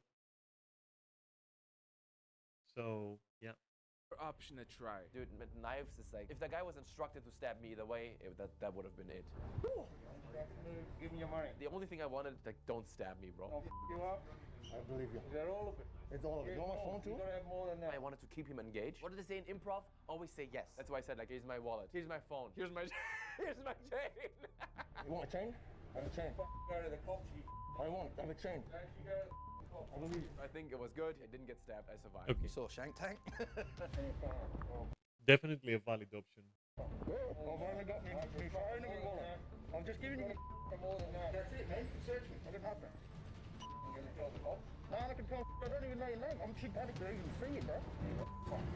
Give him everything. Yeah. Giving your valuables to a mugger with a knife is However, in this scenario where, let me show you something. a smart way to go. But then the following two giving show your you valuables Panicked to even see it, bro. Give him You will notice that the guy is now breaking contact. All right. If you're gonna go, this is a good opportunity. everything. Yeah. Especially this. This is already a good opportunity. Yes, he can turn, but you have a much higher chance now. Especially because all this empty space means that you can stand up. You can even fucking drop kick them from behind. Like they won't have time to react. Giving your valuables to a mugger with a knife is a smart way to go. But then the following two contenders made a great point I mean, from there you can just, it doesn't matter, because from there you can just improvise whatever the fuck you want. It doesn't really matter. As long, like the objective there is to eliminate all possible dangers so that you're in a place where you can choose what happens next. If that means giving your wallet and your money, whatever, and then winging it from there, seeing like how the person reacts and all that, okay, all right, let's it, you know. And especially in a public space like this, with other people watching, like in a bus, it is, it's gonna be in your favor in any like lawful country, let's say, because people saw you, somebody's gonna be recording it, maybe even. Yeah. So I would say that whoever picked the solution of complying did the right thing as a first move. That is the right thing as a first move. about another unforeseen aspect of this situation. I understand I should have given him my wallet, but you gotta understand, he didn't come up to me all calm and say, By the way, sir, please give me By the way, this aggressive, like, giving him my wallet, but you gotta understand, he didn't come up to me all calm and said, sir, please give me your wallet and don't make any noise and it'll be good. He looked, spoke, acted also like a junkie, somebody not stable. When somebody is already within stabbing reach of you, he is an immediate danger. yeah. All right, okay. That was a better scenario, but the problem is that this guy is favored. It's not fair to the others because the approach was extremely different. Stabbing reach of you, he is an immediate danger. Because he's not. Also like a junkie, somebody not stable, make it. You got Foreseen aspect of this situation. Because he has already seen I understand. I Like this shipped it guy, with this my guy wallet, here. but you gotta understand. He didn't come up to me all calm and said, "Sir, please give me your wallet and don't make any noise, and it'll." Like he doesn't even sit down, right? But with the other guys, he did sit down to the point where he was so close that you wouldn't take that 50-50, right? Now, this situation where he's standing and they've already like engaged, and it's not like he's standing next to you, sitting next to you, and already extended the knife to a distance where it's illogical to want to gamble it. This is a little bit more even of a situation. So I could see somebody reacting violently here because they're both like standing at this point, you know. But with the other contestants, they were like literally next, like. Be good. He looked I would say it's almost not fair. Let me see something. I would say it's almost not fair, a little bit. If Chan decided Let's see another example, right? although giving the wallet was a viable any injuries. While Instructed to stab me either way, that would have been it. I mean, look at the difference here.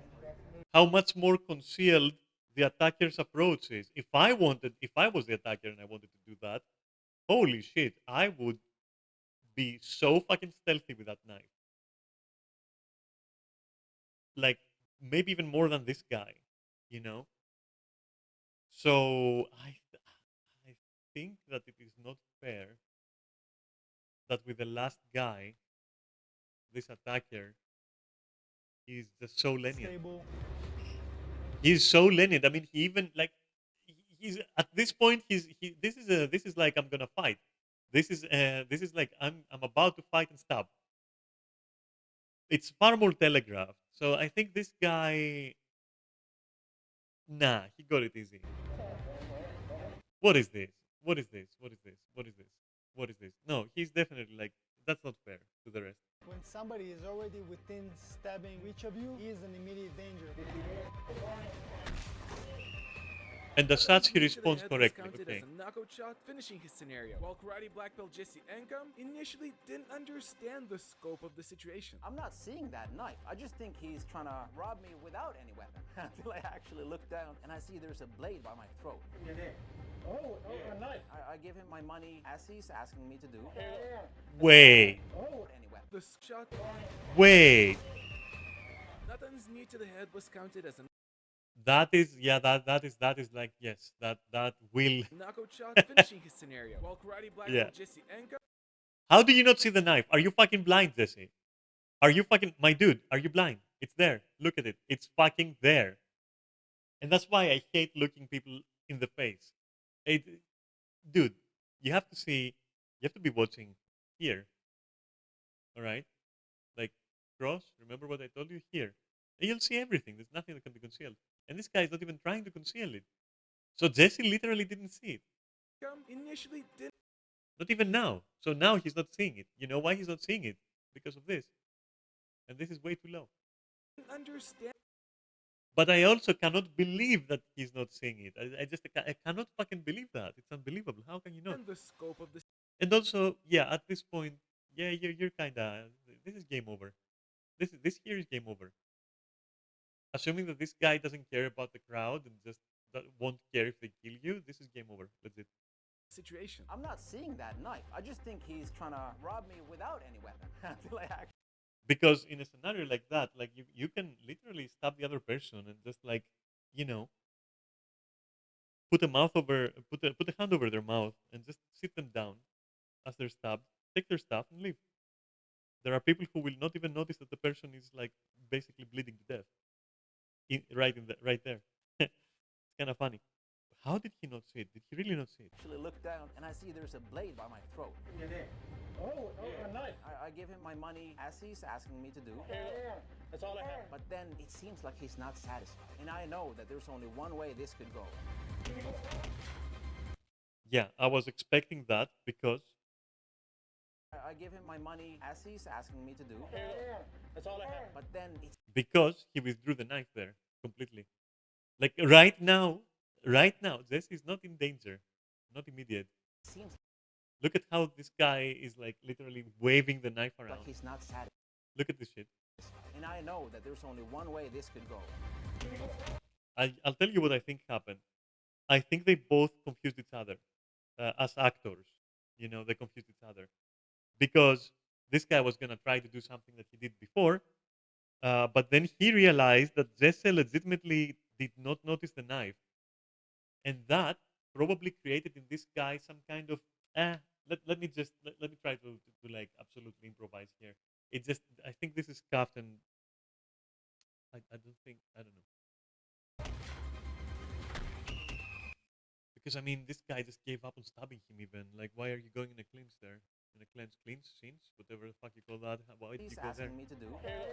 That's all I have. But then it seems like he's not satisfied. And I know that there's only one way this could go. You could say that these fast jabs, which also, by the way, impressive, um, disorient him completely. Okay, I could get that. But like, Jesse, how did you not see the knife? He's not satisfied. And I know that there's only one way this could go. Yeah, no, that was a good, nice. That was a nice one too there, with the third one following. He's not satisfied. And I know that there's only one way this could go. That was excellent. That was pretty excellent there. But everything around it sucks for both of them. As in, that's not realistic. That doesn't make any sense. Like, oh, you have a knife. Like, you can see that Jesse is like legitimately out of character, asking, oh, there's a knife. You know, because he literally didn't notice it, and he was like, okay, so we're playing the knives. Okay, I didn't know. And the other guy reads that, gets that, and goes soft. You know, that doesn't push it that much. Now Ah, that all the contenders have ah. taken their turn, it is time to find out who did the best. But first, let's find out who got the lowest score. While Karate Black Belt Jesse Encom Also, who the fuck? I mean, you would have to be beyond desperate, like absolutely beyond desperate, to be ready to kill in such a situation as an attacker. Like people have seen you. People see your face clearly. They're probably somebody's probably already recording something. You can't risk that. And at the end of the day, you I don't think you will make it out of the bus as the attacker. Even if you do, unfortunately, kill the other person, I don't think you're gonna be getting off that. Not like that. So I don't know if like I wouldn't I wouldn't say trust me, bro. They're not gonna kill you. They're bluffing. But I would say that like on the other hand, there's an argument to be made of like who would it would have to be like such a desperate person, like beyond desperate. You know, like they don't care if they get caught. They just definitely, you know, which okay, maybe it's possible. It's not likely. It's possible. You shouldn't bet on like, you know, oh, maybe they won't kill me. Of course, you have to consider it as a threat. But the point I'm building towards is that if they are that desperate, bro, they're not gonna ask you. They're gonna fucking stab you if they're that desperate. I mean, you know, it's not really. Yeah, I don't think they will think about it too much. You know. So also keep that in mind. And that is why, the moment that you see the weapon, you are already in a fight, basically, whether you want it or not. Like that's it. You better fucking fight now. And that's important because that's where perceiving the object is important, and your positioning is important to perceive the object. You see how everything just falls in place. That's why I'm saying these situations are very very desperate. I'm not even sure. I'm not even sure they are realistic in the sense that like I don't think people trained the way these guys are trained. I don't think they're sleeping on stuff. You know, I don't think they're sleeping so badly that like they're gonna just like put themselves in a little space like that in a bus in a you know. I'm not saying always be prepared, but I'm saying you know some reasonable stuff. You can keep it in mind, like you know where you stand. You know you have your back to a wall, like you know, or to an exit. exit, and like whatever the guy was saying, the guy with the white black shirt, whatever that guy was saying, he was right. You want to see where the exits are. You want to make sure that like whoever makes a move you will see them. You know, lots of stuff. I mean, it is a it's one of those situations, unfortunately, where it doesn't matter how they react because in a real scenario, they would probably get stabbed at that point. Assuming the guy is desperate enough to kill, which you should assume, then they already are fighting or they are dead. It reminds me of like some stupid fucking arguments people used to have, where they tell you, "Oh, you're practicing martial arts? Yes, I am. Okay, what would you do if I did this?" And I would be like, "I don't know, maybe that." And when my answer wouldn't satisfy, as in, "Oh, okay, that makes sense," but what would you do if I did this? And you play this verbal chess, which is like such a fallacy. Like that is a fallacy because eventually you reach a point where the person just tells you, okay, but what if I manage to walk up behind you without you realizing? I grab you from the neck, I started strangling you. What are you gonna do then? I'm really literally holding you, and that conversation like pissed me off, especially when I had it with like an ex wrestler who was like, he was into Greco-Roman wrestling, right? And he was like, okay, but what if I am in this position and you're in that position and my arm is there and my other arm is there and half your body is like literally leaning against my body and like your feet are not precisely touching because I'm pulling your head towards me and your neck is locked and at that point I told him, dude, at that point I fucked up so bad that whatever happens, I deserve it. At that point I have fucked up so bad that like yeah, the solution is you won't catch me in the situation, and if you do, then okay, I'll take the L. Fuck it. I mean, you can't like, you know, you can't stop everything.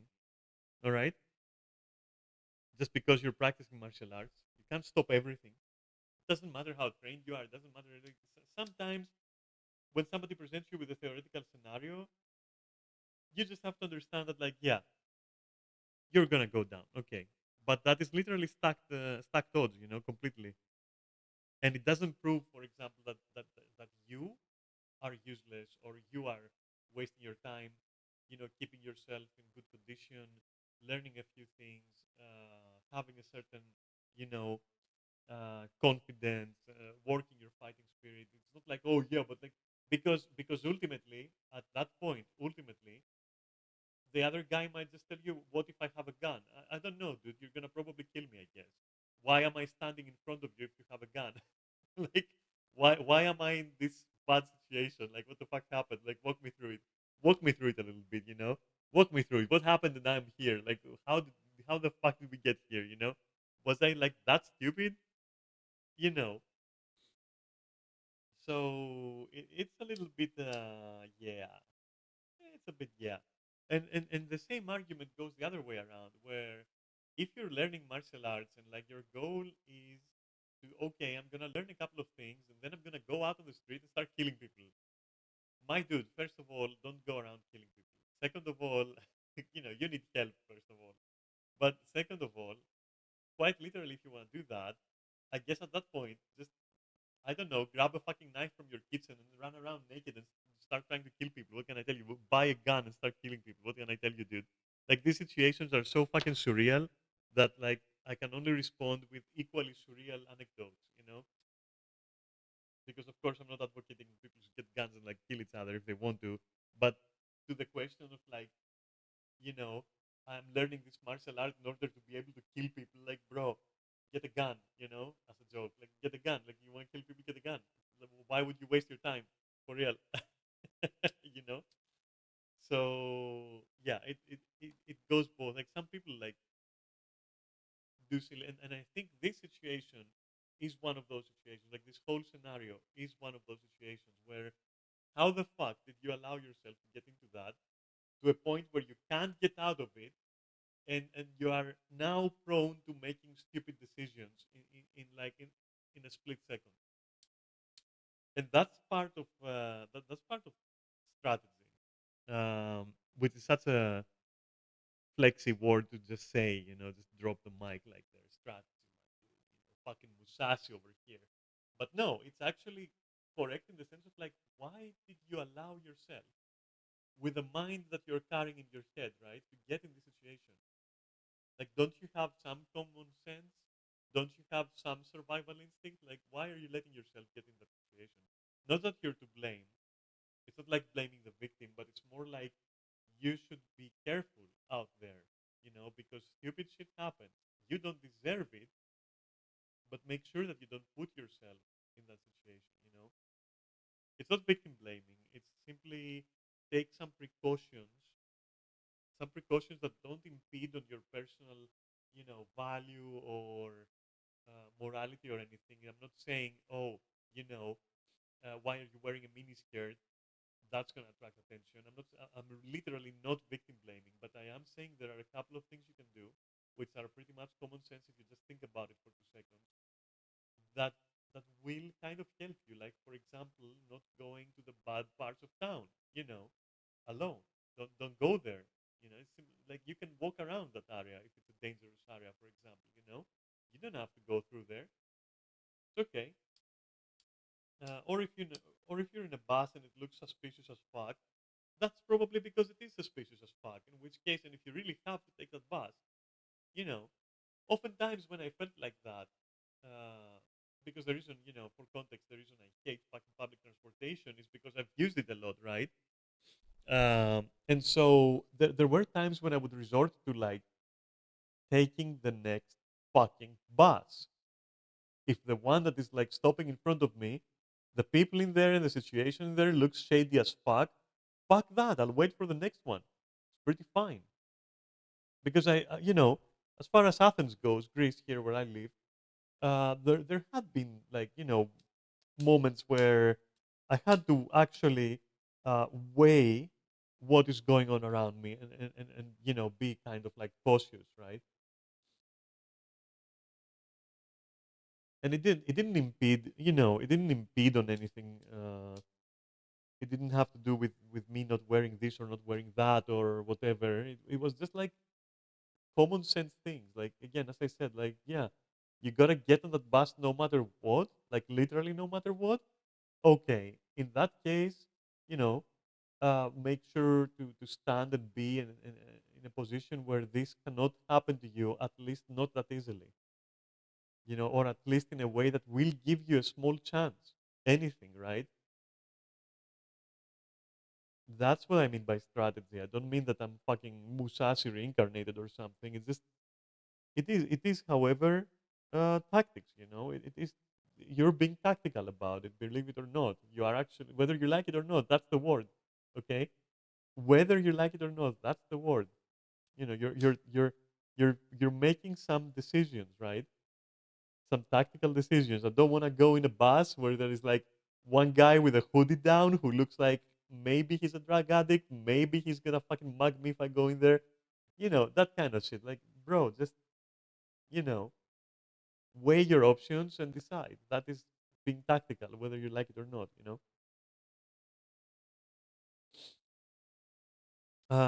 Use your logic. Anyway, but to me, I mean, the takeaway from this is like, if there is a weapon involved, you most likely need to actually comply, and whatever happens from that point on is on you. As in, you decide how that goes afterwards, depending on also what the assailant does. But having somebody sit next to you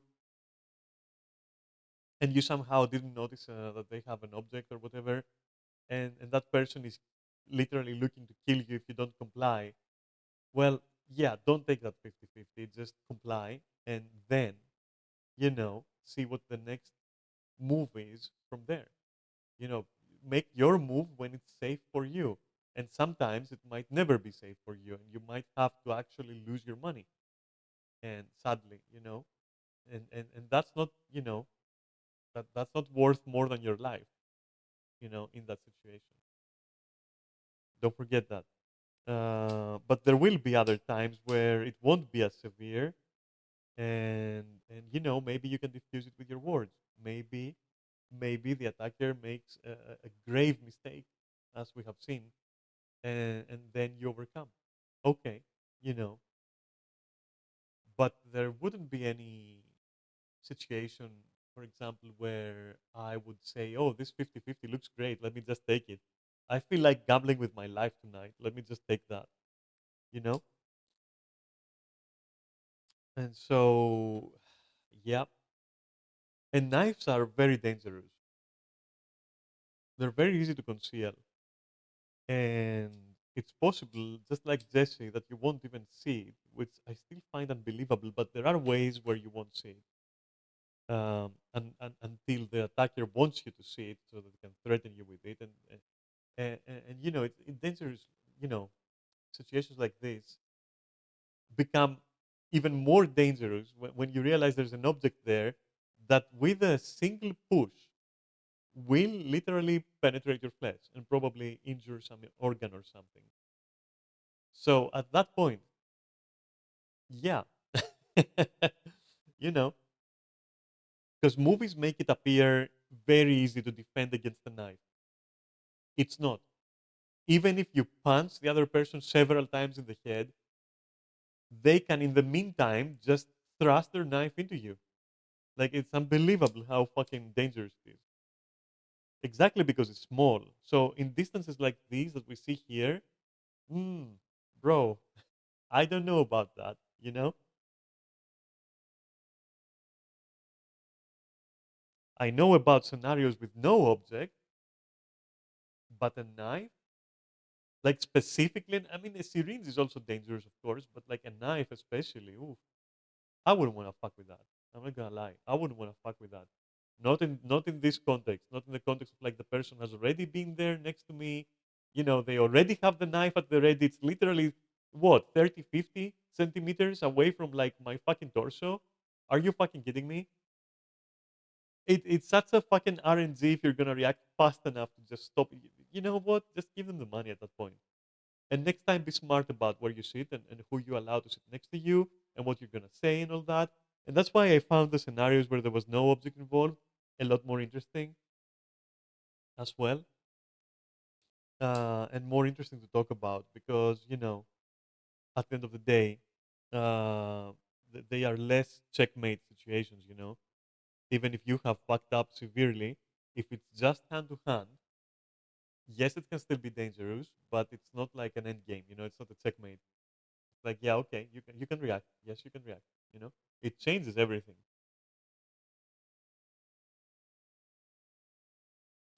Such situations, a knife is almost like a cheat code. You know, yeah, you might punch somebody 5 times before they thrust you. You might say, right? Jesse there was impressively fast and consistent with his 3 punches there, like that combo that he threw there. But all the other guy has to do is literally thrust forward while you're throwing these punches. Unless you can guarantee that like literally one punch is gonna knock them out cold, like in such a way that is beyond doubt, which I would not trust. I would not trust that fact. It's not a fact. That theory. I would not trust that. So yeah, I think the last situation was extremely scuffed with the knife.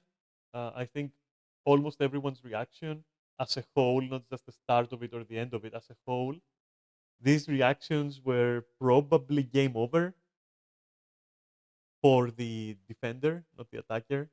Uh, very few of them could have realistically ended in a happy ending for the defender. So I'm not gonna even focus on that. Honestly, I'm not gonna even focus on that. And even trying to help, like even trying to help somebody who is being attacked. Let's say that you're the guy in the back. You see that guy in the back there, just looking and going, "Oh, good thing I'm not there." Right now.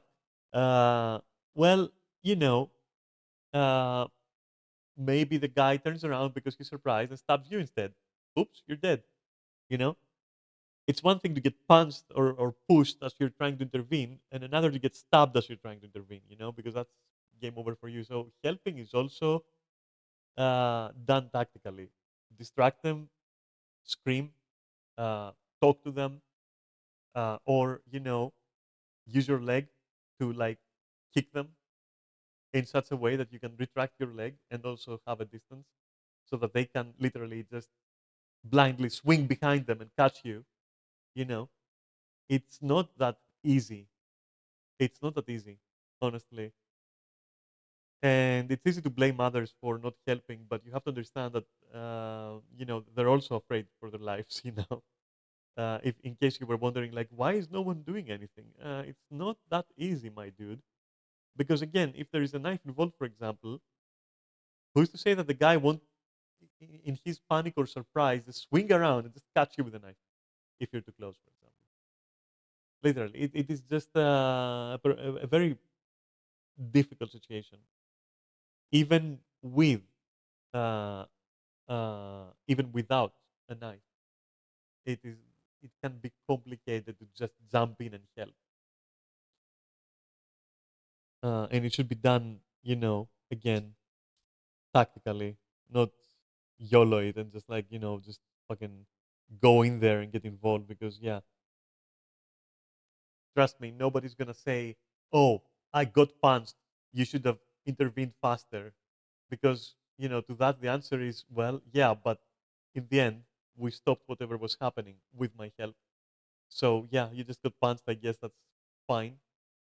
As opposed to like something worse. You know. So yeah, which is also connected to the whole situation with the girl there. Um, that's why you don't want to like directly jump into that. I mean, literally, the best thing you have to do there is ask as simply as you can the person that is being, harassed in such a way. Just tell them, do you need help? Do you need help? That's it. You keep asking. Do you need help? Mic cutting out. Oh, let me fix that. Is that better? That should be better. Hi, Kaori. What the fuck? Kaori, hey, it's you. Wait, it's you. How are you doing? I missed you.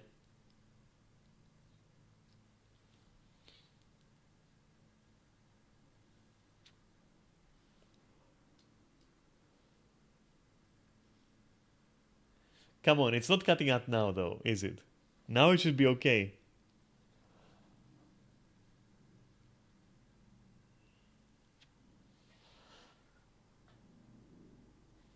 Oh, you've been here, but you didn't chat. Oh, I hope you weren't here when I was like, okay, I won't say it. I won't say it. Fuck it, because I don't want to clue you in or something. Because I'm shy. Okay.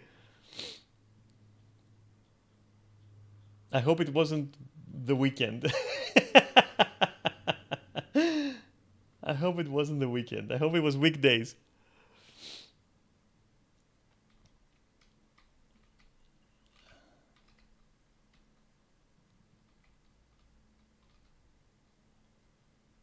I was hoping that it wasn't gonna be getting cut off because, like, at least according to OBS, I was always in the yellow. So I hope it wasn't cutting out completely all the time. But sorry to hear about the rough days, though.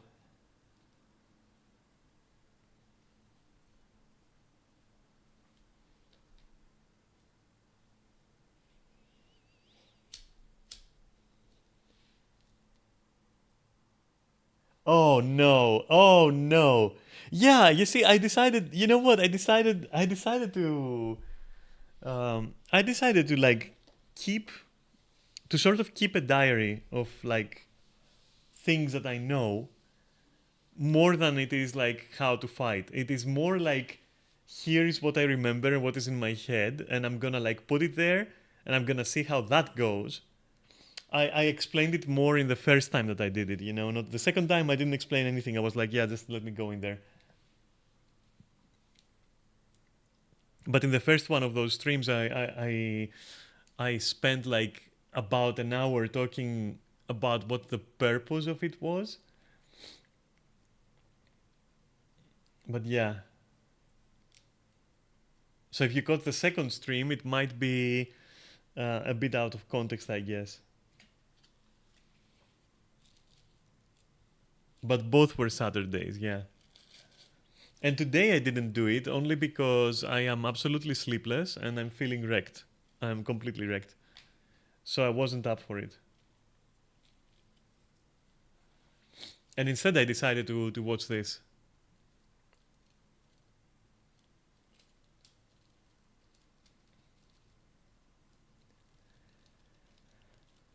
Tell me your story. What is making your days rough? Let's go. Let's hear it. Because I mean, I'm done with the video as well. Like, there's nothing more that I could add other than what I've already said. So you tell me, you walk me through your rough days, and I will be right back and I'll read it.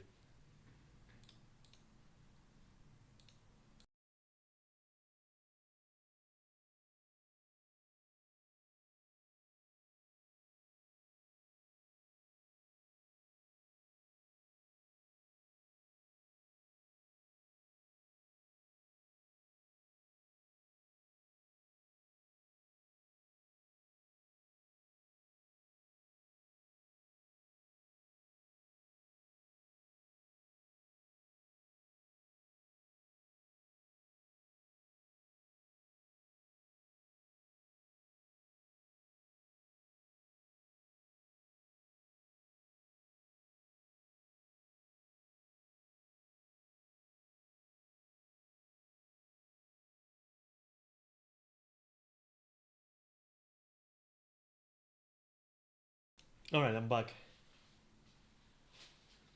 Just needed to get some water.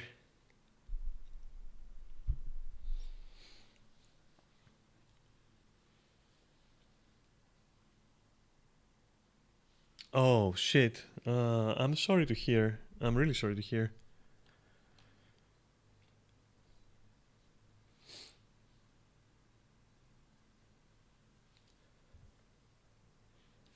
Is it like sorry for asking. You don't have to say. You don't have to say. But is it like controllable, or like, I hope, right? Is it like serious as fuck, or like what? Temporary. I hope it's temporary, obviously.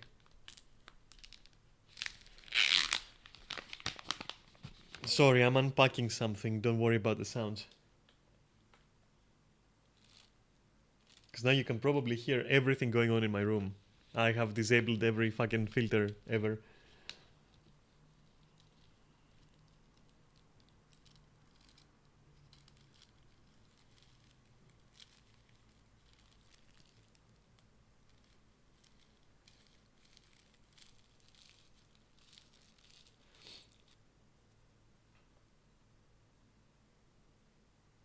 Oh shit. Okay. Yeah, you don't have to say anymore. Okay. Sorry. If yeah, didn't mean to be indiscreet. That is like, well, yeah. That's kind of shitty. That fucking sucks. Okay.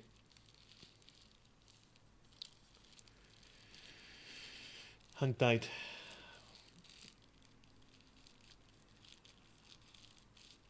If you wanna talk, if you wanna talk, get in touch on Discord. I'm here. You know.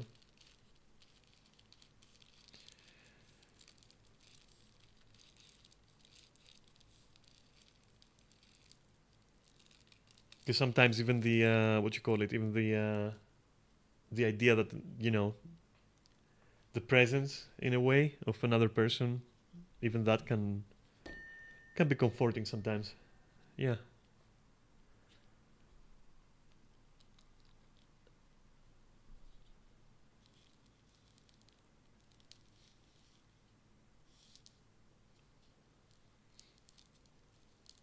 But yeah, sorry to hear. It's kind of sucks, dude.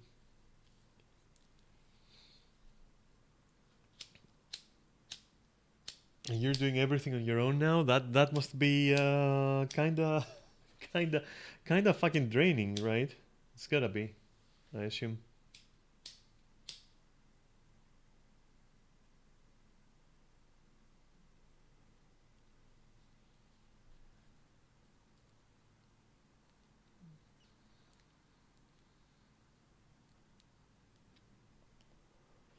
Yeah.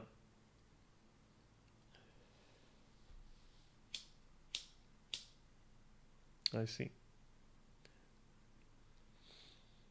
Well, yeah, I'm on Discord, and if you need anything, just drop a word. I'm here, okay?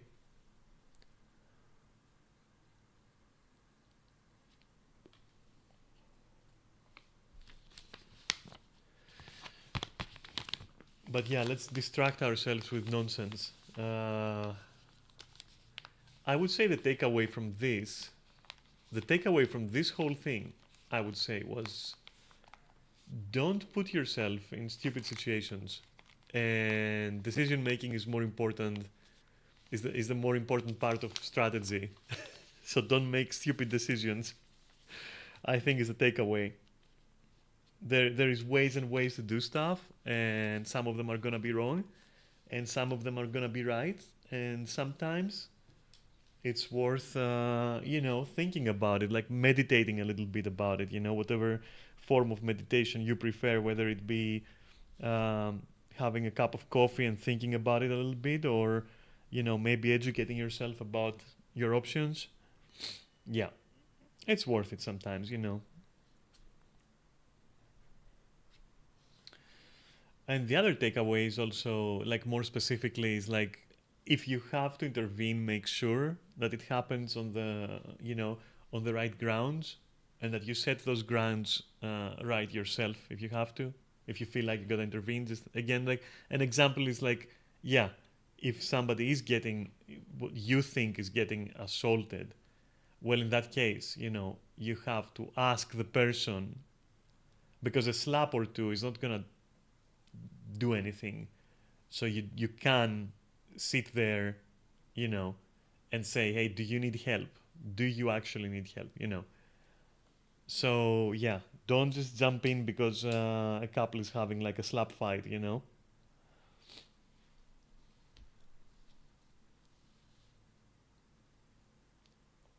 Because it could even have legal um, consequences for you.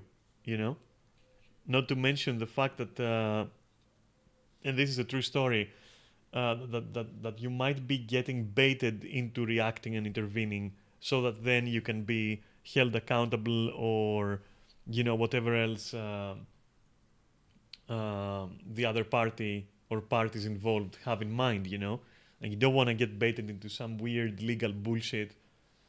So yeah, make sure you ask, and that you ask clearly, and that you first receive a positive answer that is like, you know registering for people around you as well, and all that crap.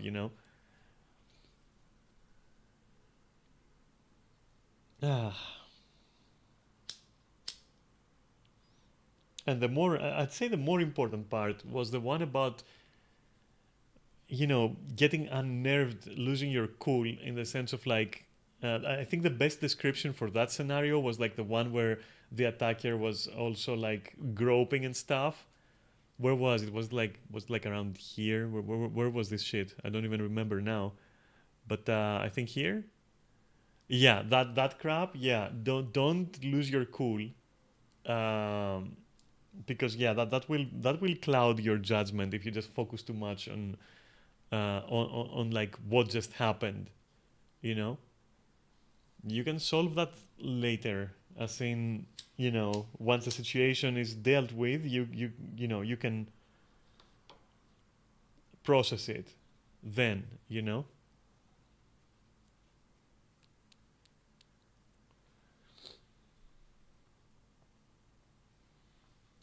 Yeah, yeah.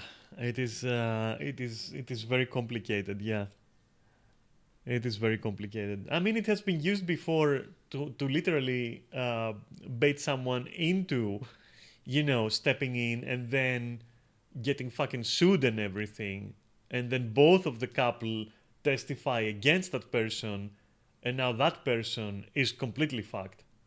So yeah, and they sue them, and congratulations, you just paid for their fucking honeymoon. You paid for their clubbing weekend in Europe. So yeah,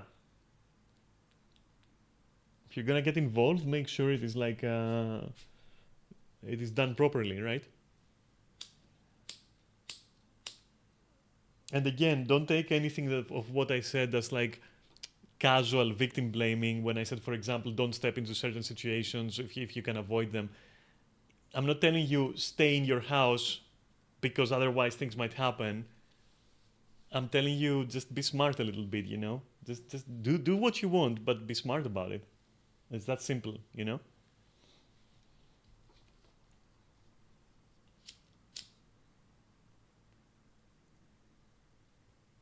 But yeah, the stuff with groping, that feels very close to home for me. It feels very close to home. Maybe I haven't mentioned it, but because I am, you know, because I'm trans, and even before HRT, I used to wear feminine clothing, and usually I had to face situations where, of course, also straight up aggressiveness, but I also had to face situations where the other person wasn't just aggressive, but they would also try to unnerve me with this tactic, with like maybe like, you know, commenting on what I wear in relation to, okay, what are you gonna do? You're just wearing a skirt, you know, what are you? You're just a slur word. And then maybe even like, you know, try to touch me and be like, I bet you like that, you know. I have been on the receiving end of that, and all I can tell you is that, first of all, thankfully by that time I had already reached the conclusion that I'm sharing with you, and secondly, I was able to just filter that and focus on everything else that the other person is doing, and not on like the physical taunt, if you want to say, the physical provocation, if you want to call it that. I wasn't focused on that. It's the same. You know what? You can look at it this way to understand what I'm saying better. So certain martial artists, for example, they've been taught for whatever reason, which and this parenthesis, this has some merit, which I will explain in my Saturday videos. You know, but let's close that parenthesis now. So they've been taught to perhaps even scream when they're doing something. Like when they strike, they will let out like a fucking war cry. Okay, they're gonna be like, you know, every dojo has their favorite like thing that they teach their students. They go like, you know, when you punch, you go like ha ha, you know, that kind of thing. And that is in like part of it. It has many merits to do that, and there is also merits to not doing that at all, which I prefer to not do that. But one of the merits of doing that is to literally unnerve your opponent, like shake them a bit, because you're screaming in their face. You're literally screaming in their face while you're also assaulting them, by the way. So that, for example, will unnerve you, right? Or if you want a better example, somebody might go in your face and start snapping their finger in your face, and now you're focusing on that, and your brain is going like, oh, that is very annoying, dude, and you're focusing on it, and it adds, as I said, it adds another layer, you know, and you're now not seeing clearly, and now you're not functioning as fast because you're already focused on it, you know. And so the fact that this guy here uses sexual harassment as a method to do that, to lead up to a physical assault, yeah, you have to see through that. All right. Obviously, I'm not saying do what Jesse did. I think it was Jesse. I'm pretty sure it was Jesse. So I can take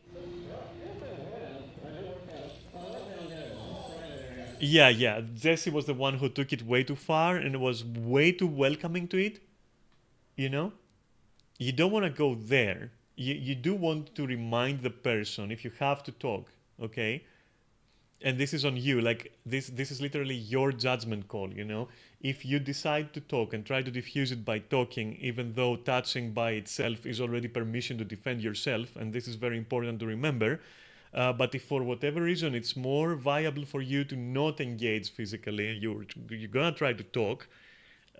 Make sure that you are definitely telling the other person that you don't want this politely. You don't have to shout at them. You don't have to, start spitting in their face.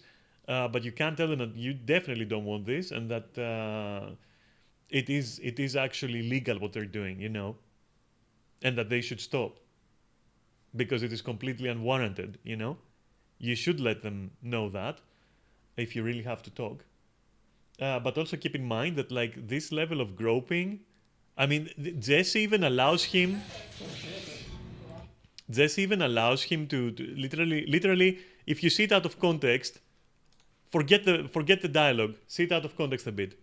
Like you're seeing this as a passenger. You just got in and you're seeing this, right? This. So what you see is Jesse literally giving permission, literally just flexing his muscle for the other guy to admire.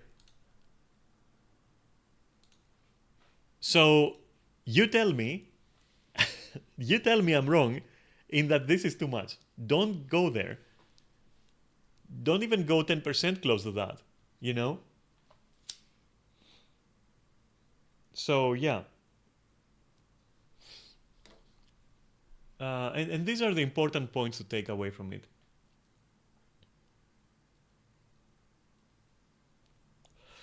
Just 3 or 4 important notes, mental notes to make out of this. Because otherwise it is, I would say it is at best semi-realistic and at worst based on cascading bad decisions. Like the fact that they're sitting on the inside, the fact that they're, letting all this happen. And that's because they told them to, right? I don't think these guys, any of them, would like even be in that situation to begin with, but they're telling them that you need to be in that situation. So, it's kind of set up, right? And don't forget the other thing we said, that if it goes to the point of like somebody literally assaulting you with an object, yeah, dude, either they're coming to stab you, okay, and that can be prevented by not being an idiot and just choosing carefully what you do, so that you don't get in that situation, or they're never gonna use it, but you can't take the risk. You can't take that risk.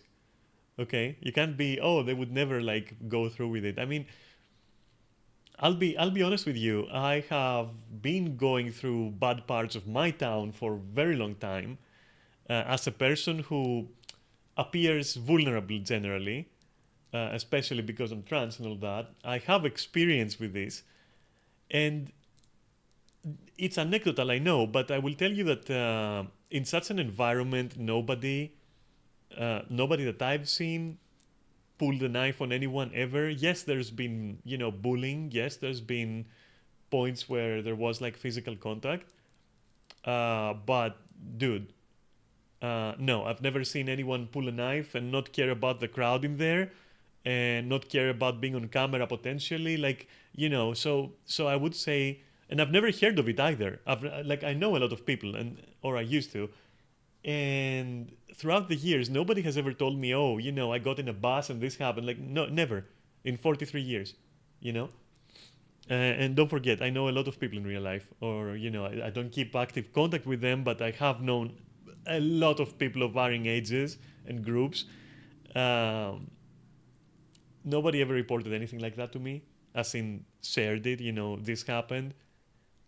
So I wouldn't say it can't happen. I will say though that you may be fucked if it does happen. So make sure that if you suspect that this might happen, then the best method is prevention, which happens through wise decisions. So through tactics like where you stand, how you stand, when you stand, next to whom you're standing, and why are you even there if you're afraid this might happen,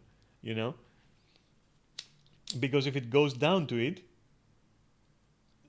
it's probably going to be an L for you, and probably unrecoverable,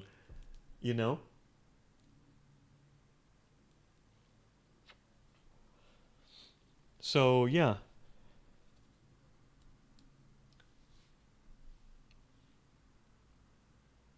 If there is an object involved like a knife, just to be clear, okay. Unarmed, yeah, unarmed changes a lot of things.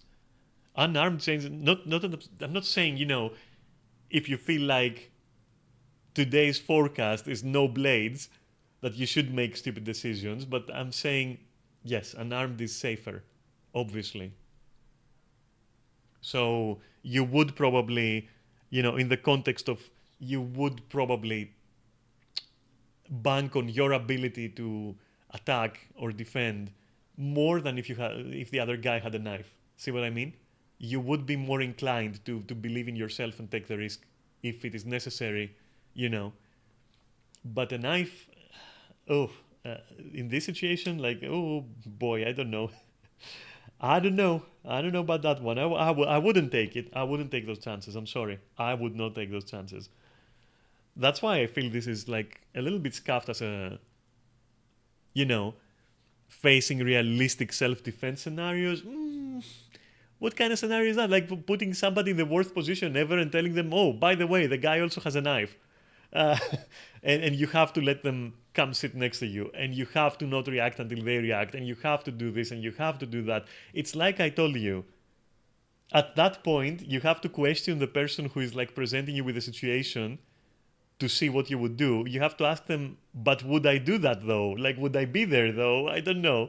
And if the answer is yes, you have some choices to reconsider, I think. you know? So that's why I think it's not that realistic. Plus, I have to say, I really have to say this, in most of these situations, there were barely any, there was barely any structured response. Most of the things that these guys did that could have gotten them out of the situation are not based on martial arts or self-defense. They're based on common sense.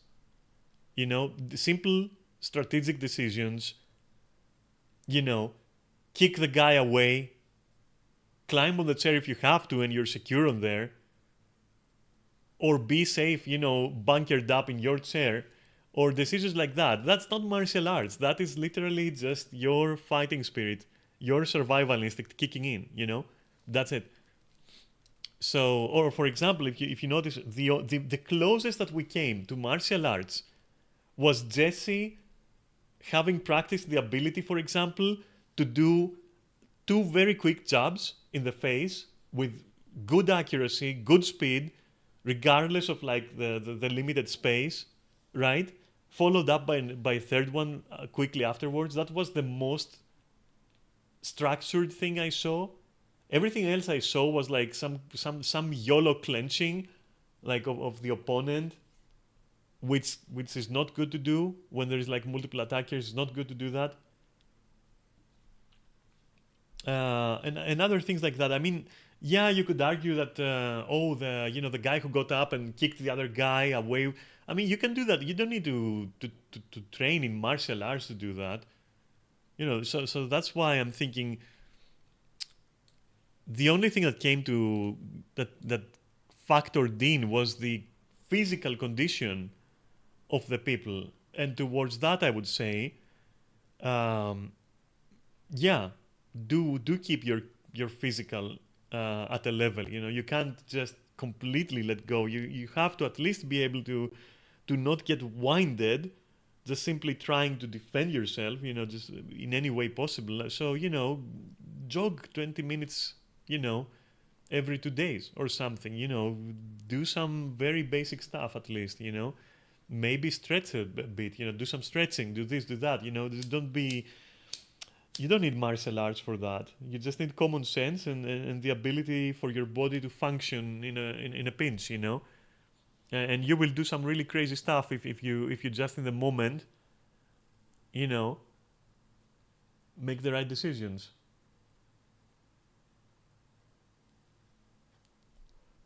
Fend somebody off with your leg, stop someone's hand from like reaching your face, maybe block a little, that kind of, you don't need martial arts for that. So everything about this video is like very adjacent, I guess, in a sense.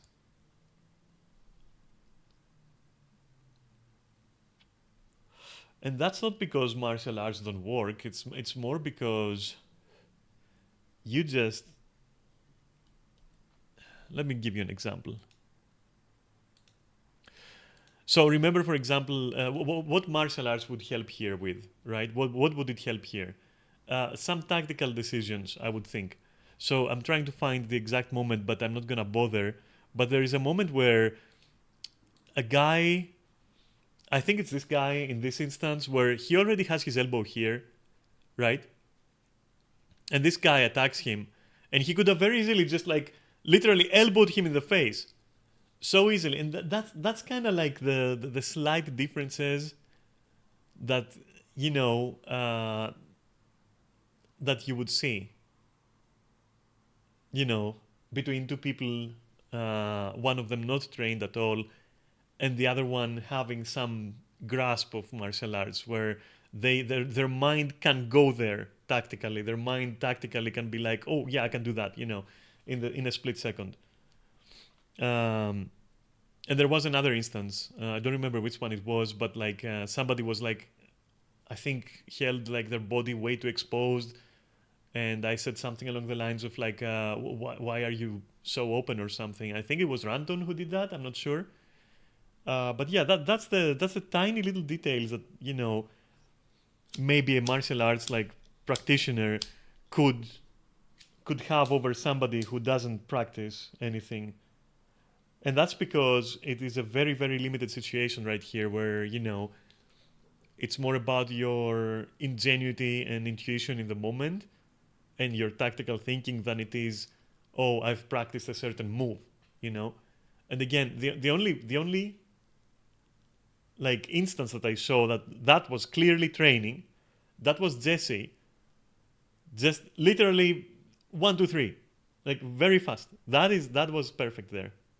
But the situation itself wasn't perfect, and I think I even mentioned it, that like even though that was impressive, in you know, in a pinch that was pretty impressive, at the same time, the whole situation was handled like shit. So yeah, but in a vacuum, that was you could say that person, they know what they're doing. Yeah, that person knows what they're doing for sure. So all in all, I'd say this is more a video about, here is the worst situation that you somehow found yourself in. What could you do in that situation? That is the actual title of the video. You're in a shitty situation. Who reacted better? That's the video. Like there's nothing about, I don't think there's anything relevant to like technique or anything at all. It is just, yeah, I don't know. And the situations themselves are they impossible? No. But are they realistic? Again, if they are to you, you are making choices that put you in danger. As simple as that. So it shouldn't be realistic, no, in my opinion. But okay, I enjoyed it, and I had fun. It's always fun to watch like to watch these things.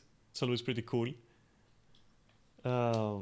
And yeah, okay, great. I mean, I love watching these guys being put in these situations. I really like the previous one that we watched with the bar.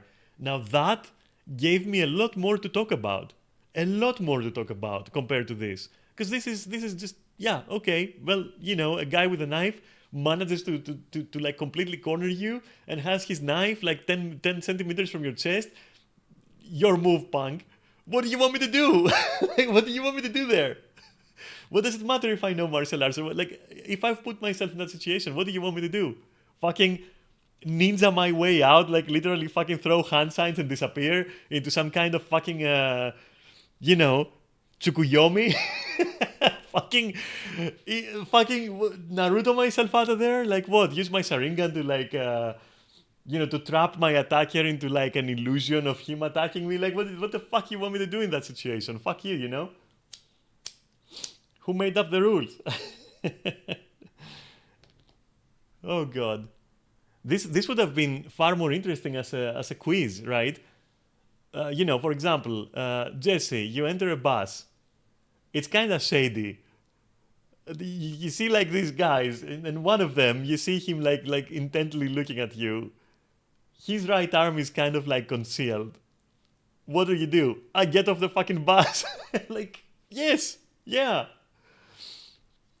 You know, it would have been more fun as a tactical conversation more than a strategic conversation about choices and mentality of like what led you to that choice and all that. That would have been, you know, the psychology of it, the decision making. That would have been far more interesting than getting 5 dudes completely neutering their weapons. Like you can't, you're in a seat there. Like what are you gonna do? And then telling them, okay, well, let's see who survives better. I don't know, probably no one. Probably no one at this point. They all, pretty much. And I'm not shitting on them, it's just a situation is shitty, right? I'm not shitting on the people. But pretty much all of them, multiple times, were in such a position anatomically where literally they would have been dead by stabbing. So, yeah, I don't know, dude. Is, yeah, realistic self-defense. Somebody's trying to kill me and they have every advantage. Well, yeah. Realistically, I'm probably dead. Yeah. Simple as that. And the fucking syringe thing, let me just put that out there again. The syringe thing, holy shit. Like, dude, it's not fiction. If somebody, that thing is even more concealable than a knife. And do you really want to fuck around with a syringe that is probably used as well? And who knows if it's rusty as well? And who knows what the fuck is in that? Do you want to risk that? Like, you know, jabbing you anywhere? Your wrist, your forearm, your thighs, your anywhere, everywhere, you know? And injecting something into you potentially? Like, do you want to risk that? Dude, I don't. And in that sense, I think syringes are kind of more dangerous, at least in some situations. I don't know. It's also harder to keep track than a knife. At least to my experience, it's harder to keep track of a syringe than a knife. It's smaller. It's the profile is like slimmer. It's like, yeah, and all you need, you know, if you get cut defending yourself with a knife, okay, all right, you got cut, okay. But if that thing like just pierces your skin and something is injected, then what, motherfucker? Then what? You might make it out, you know, you might have more chances to make it out of the encounter, but long term, what does that do? What the fuck was that fucking syringe? What the fuck happened, you know? So that's why I'm arguing that they are quite disgusting, you know, if used offensively. And that's why I fucking don't fuck around with that at all. Less than I would with a knife, like literally. Depending on the situation, of course.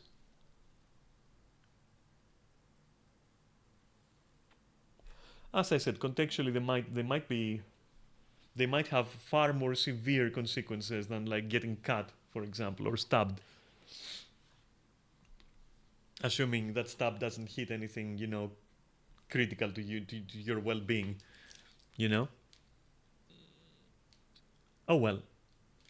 Okay, I think I said everything I had to say about this video. It was fun to watch it with you, as always. You know, it's fun watching that shit with you, and like commenting on the various things. And yeah, I know it's easier to say when you're looking at it from an outside perspective, right?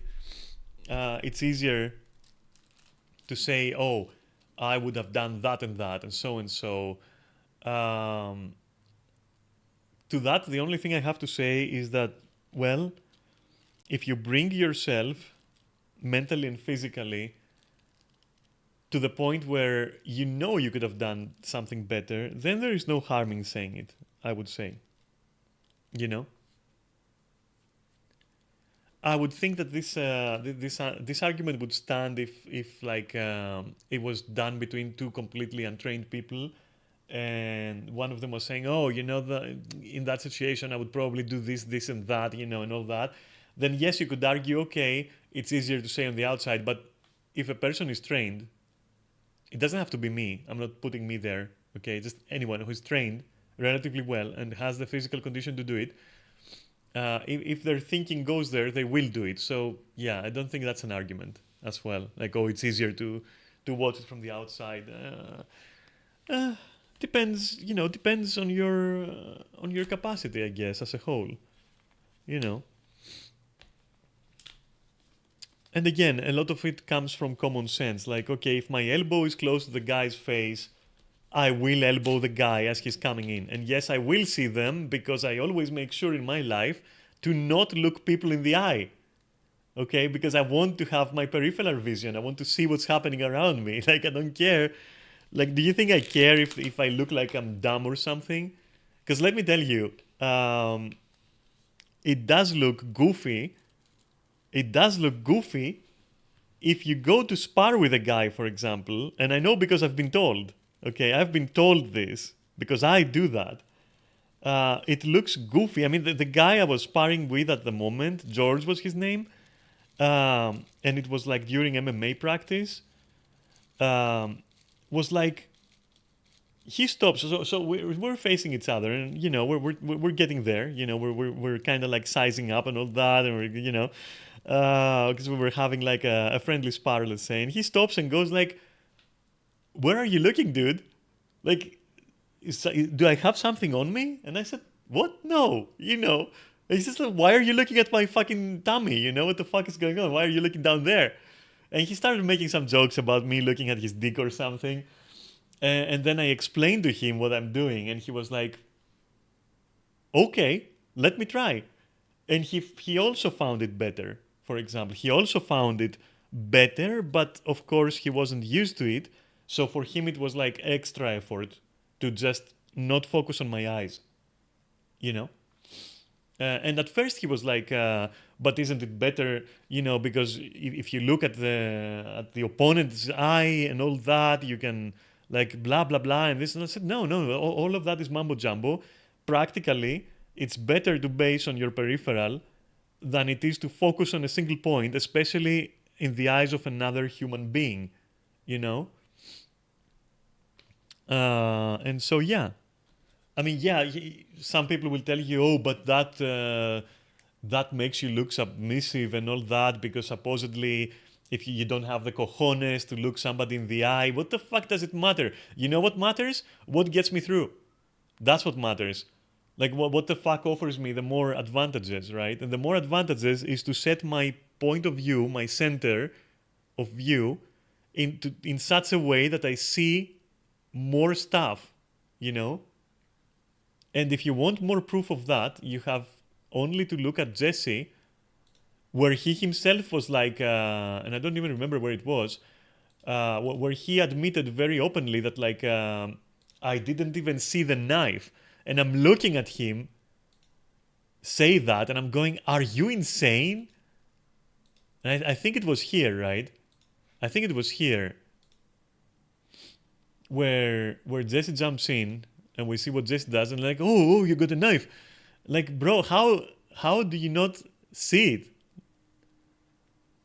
Like, to me, it is unthinkable that he didn't. No, this is like his good moment. That is true. This is his good moment. But we definitely saw Jesse admitting that he didn't even notice the knife. You know why? Because he was looking at the guy's head. Dude, it's simple, you know? It's not mystical knowledge. And that's why in the first, in my first like diary entry of martial arts, I was like, hey, rest your eyes at a good height on the opponent, on your target, so that you can perceive leg movement as well as arm movement and everything else surrounding them, you know? And if it's multiple attackers, well, then set your sight somewhere where you cover the most area for the two, you know? And it's also why I always tell you that if you're going to do anything that involves spinning, anything, right? First check, you know, first re-establish contact. Like re-establish visual contact first, no matter what. You know, and then do what you want to do. If you have to break contact even for a second, then first re-establish contact, then finish your move. Otherwise, you're just going in blind. And the perfect example was like near the start here as well. And I see a lot of these examples, by the way. And it was, where was it? When they were showing some stuff and then, where was it?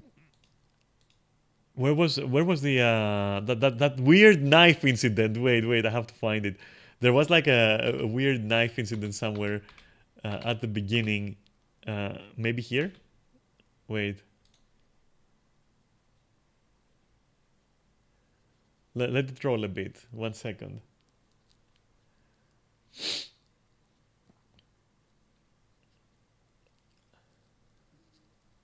It must be somewhere here, right? It has to be somewhere here.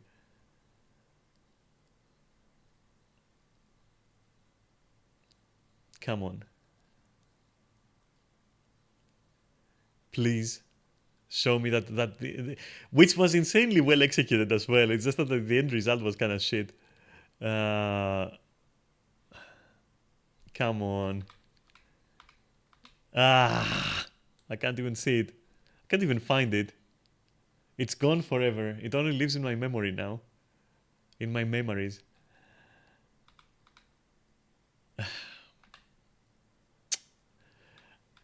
Oh, there we go. That is the instance I'm talking about. Like this guy.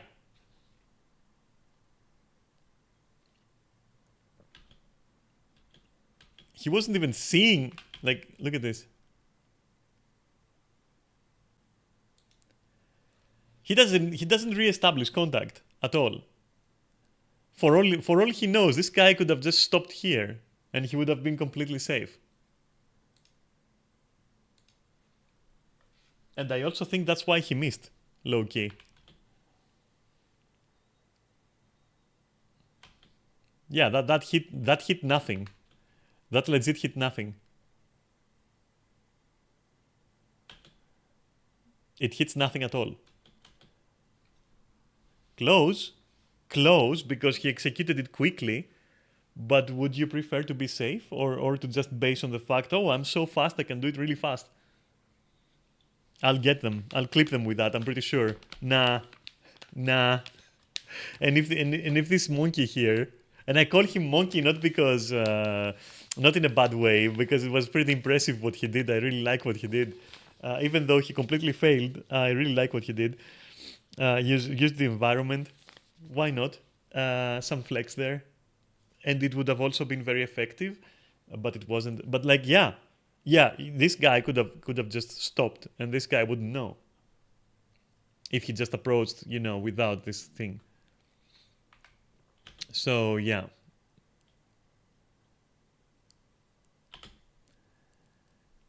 Yeah. He didn't even know. He didn't even know what this guy's movement is going to be. He just threw this and said, okay, I'm going to do the movie thing where you throw an object and then you follow it with a kick and you just completely take them by surprise. But this guy was so ready. This guy is so good. His only problem is this bullshit. That's his only problem. Stab, my dude. Fucking stab. Why are you trying to go around? Why are you trying to go around? Just go in. Even if you get hit by that kick, nothing too much will happen. You still stab them because you literally fell on them. You know that kick is not enough to change his trajectory, even if it landed. You know, it would have like maybe hit him somewhere, and that's it. Like, what can you do there? So if I was the guy who was like kicking, okay. He doesn't, look at this. He doesn't even have like any good balance here. Nothing. All I'm asking is, why go around and not stab in the neck, like right here? Why do all this, you know? And if I was the kicking guy, I would have preferred to, well, first, you know, check what the other guy is doing, because I don't want to, like, go down like that. But if I committed to it, I would have preferred a direct strike more than a, you know, more than a round strike, let's say. Because at least that, you know, worst case scenario for me, it pushes the guy back and he doesn't have access to stabbing me. Worst case scenario for me, you know. And if I miss, or it doesn't do as much damage, well, at least maybe my own kick can push me away from danger, you know. So I think that guy who did the kick just watched, I don't remember which movie it was, but this is in a movie, I've seen it, where the guy throws something, a bag or something at the opponent, and then does a spinning kick because the opponent grabbed the bag, you know, which you have to be a little bit dumb to do. And in the movie it was fantastic, but that's not gonna work IRL, you know. And it is so clear that that guy went for that particular fucking, you know, movie approach, like throw the bag and then like do the flex where you just do a spinning kick and you clip them in the head and they, you know, both the opponent and the bag just fly backwards and it's glorious. No, bro, it's not gonna happen. It's just not gonna happen ever. So yeah.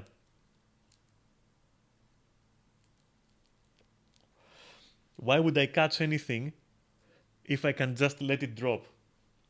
You know? Or just literally, remember when I showed you movement? Yeah, just pivot and it will miss. It is not something terrible. And you have not committed to any move. You just committed to avoiding that, and then this guy,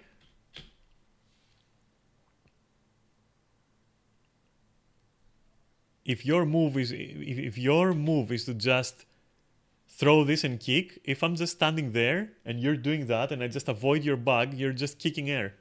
You're literally kicking air. You're doing nothing else. You're just kicking air. That's it.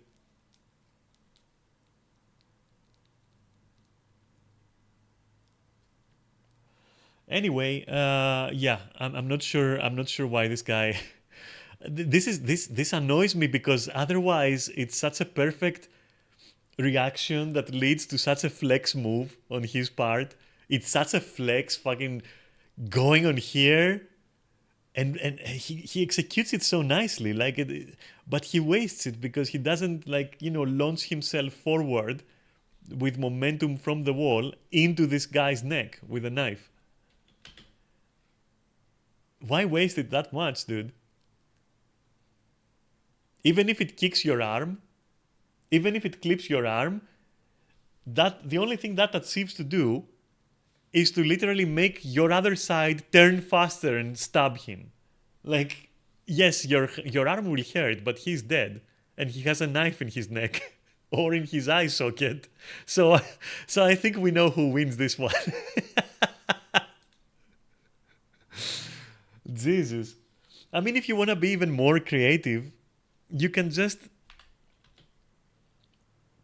If you want to be more creative, you can just literally grab the bag and throw it back. And that's gonna throw him off balance because he's already kicking at that point. Trust me, he's not gonna kick the bag back to you. That's not gonna happen, trust me. He's gonna eat the bag because he's not even seeing what he's doing. And he's gonna lose his balance while he's kicking, and then I'll stab him in the ground. As simple as that. You know, in theory, I'm not gonna play, you know, mental chess, but I'm just giving you some examples of why it is better first to execute things in a proper way and to re-establish contact with your eyes, like see your opponent, you know, acquire your fucking target, you know, see it like that. You have to acquire your target, right? And also, I'm still not over this guy. I'm still not over that. It's such a missed opportunity. God damn it. He did have the reflexes to go on the fucking wall like a fucking cat, and then he just... I don't know what he does. I don't even know what he does. Why? I'll watch it again because it's so nice. Look at this. Ah, it's so nice.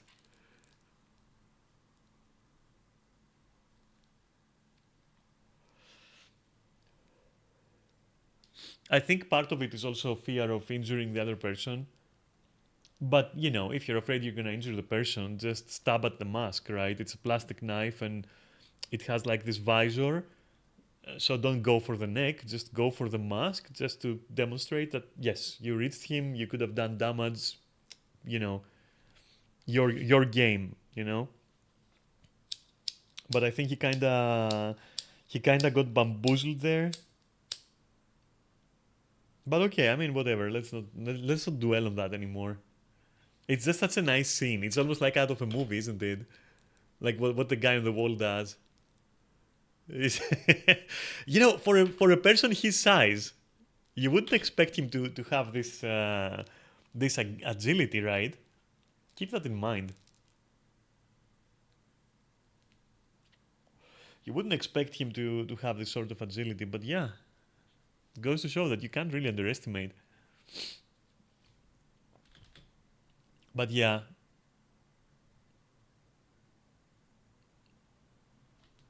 no, he has every opportunity to just stab him.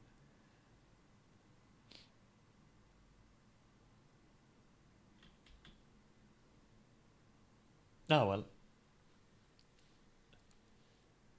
An easier thing would be to even like, oh god, I don't want to go through it again. I'm gonna go through it again. But yeah,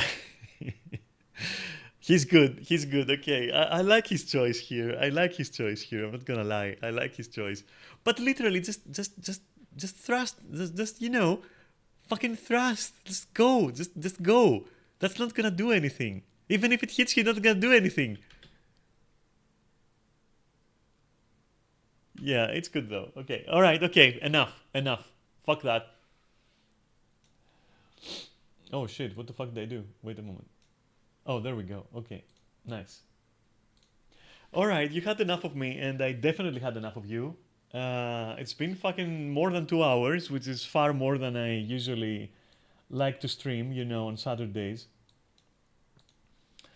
And it was interesting, and we said like a couple of interesting things. And you know, if you have like an opposing argument or a counterpoint to make or whatever else, you know, um, we both know you're never gonna say it, but like I feel it's nice if I say that you can just like tell me, you know, chat to me about it and we can discuss it or whatever. I love discussing those things, you know. But you won't, and that's okay. And that's why I always say that whatever I say during these yapping sessions is literally just my opinion, right? And blah blah blah. You know, you've heard it before. You've heard it all before. But it's nice to say anyway that you know I'm up for like debating all that shit. It's pretty interesting. All right. Well, in that case, I will catch you Monday for some. Um, well, okay. So either Dragon Age or Guild Wars. We'll see. We'll see. But I have to tell you one thing about Andromeda. Expedition 33. No, I have so many games. Listen, I have fucking Veilguard. I have Dead Space 2 and 3. I've got fucking Obscure 1 and 2. I've got Helldivers. I've got Guild Wars. And I've got Mass Effect Andromeda. And I mean, okay. So you know what? Expedition 33, right? I'll tell you what. Like, it's not. It's more of a flavor of the month game than it is like something people. You know, I'm pretty sure some people loved it and played it over and over. But like generally, it feels like yeah, maybe in 2 or 3 months something else is gonna come out, and then it's gonna overtake that, and then nobody will talk about it again. You know, that's what kind of game it seems to be. So far, good. Yeah, 40 hours is nice. 40 hours is nice. Yeah, but at the same time, I gotta tell you, that's pretty fucking casual. Because I'm already like 200 hours in Mass Effect. In Andromeda alone, I'm like 100 hours or something already. But it's not about clocking time. It's about the enjoyment, and your enjoyment is valid, obviously. But for me, it's I don't know. I don't know. It's the game is a little bit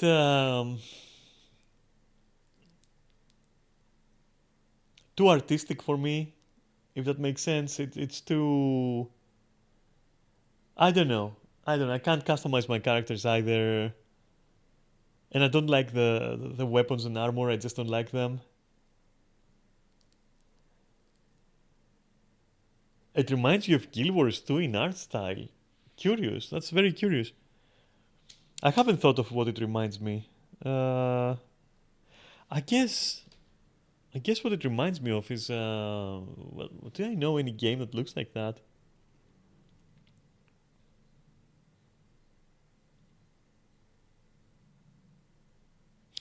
All right. So you know what game it reminds me of? There was this Telltale style game where I can't remember the fucking name. I don't remember it. But it was very much like Telltale. And you were a detective, I think, that was summoned to an island where some rich people were having like a huge party or something. And it turns out they were a cult. God, I wanted to play that game, but I don't know what happened to it. I don't remember its name at all or what happened to it at all. And it was set like in a time period where people and the environments and everything looked a lot like Expedition 33. I can't fucking remember the name. But you could also argue that. Hmm, no, I'll stay with that one. That's what it reminds me of.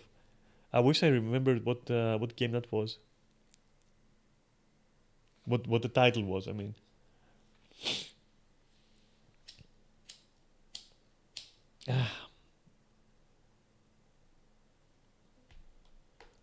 But it's strange to see that it reminds you of Guild Wars. That's very interesting.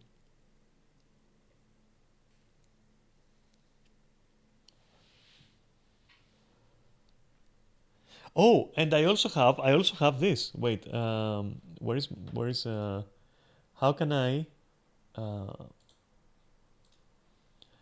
I also have this thing. Wait, let me update that crap first of all. Um where is it? Uh there. I got this one, which I really really want to play. Beyond Two Souls. I've watched I've watched like a full playthrough. Yeah, exact. Right, right. I watched it. I watched the playthrough like ages ago. Yeah, exactly. Yeah, yeah. It is a pretty cool game, and I saw it on Steam for like €1 or something, and I was like, oh, I'm getting that for sure. And it's been such a long time since I've watched it. I haven't even played it, by the way. I haven't played it. I've only watched it, and I'm like, okay, I want to play that one.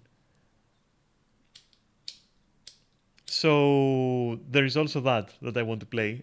There are so many games that I don't think I would do Expedition 33, especially right now. The chances are very very small.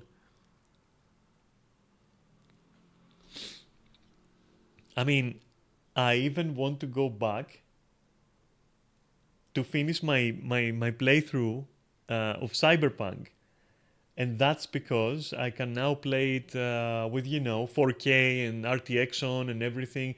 I'm not sure if I will stream that, although I have my save file. But like, I definitely would like to see it, with everything cranked up to 11, like all of the things, all of the options, like RTX, like 4K. I want to see how it looks like for real.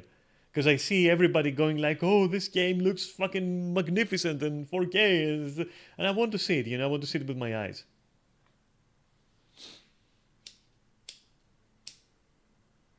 It might be too late with mods because I started without mods, and I'm already like I'm already at a level, and I don't know what the mods would change. Why? Do you have something in mind? Oh, and I got Skyrim as well. Let's not fucking forget, I also got Skyrim, which I'm waiting on Neris to get his PC back because it broke down or something. His CPU got fried or whatever, and they're gonna change it. And I'm waiting, we're both waiting for his PC so that we can actually go into modding Skyrim because I want to go back to streaming Skyrim as well. So that's so many games that I don't think I want to like do Expedition 33. I'm just not even thinking about it right now. You know when I might do Expedition 33, right? It might be like a year from now when all the hype has died and everyone has forgotten it and I've finished with like all the other shit and I'm like, what could I play that will like subvert expectations, of my extremely large audience of millions of people that watch me every single day. And that would be Expedition 33.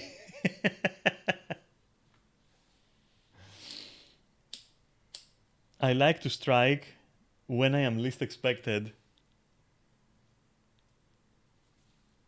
and in unanticipated ways. I was even considering Borderlands 4, but seriously, I don't know where I'm gonna fucking do all that, It's way too many games. Which is a very good problem to have. I love having that issue. I don't like other issues, but I like having that issue. That's a good issue to have. What else? Hades 2, yeah, I will definitely get that when it comes out, for sure. That one we've been talking about it, and it's one of the things I do want to stream, actually. But not one. I want to do 2, but I'm not gonna do 1, just to be clear.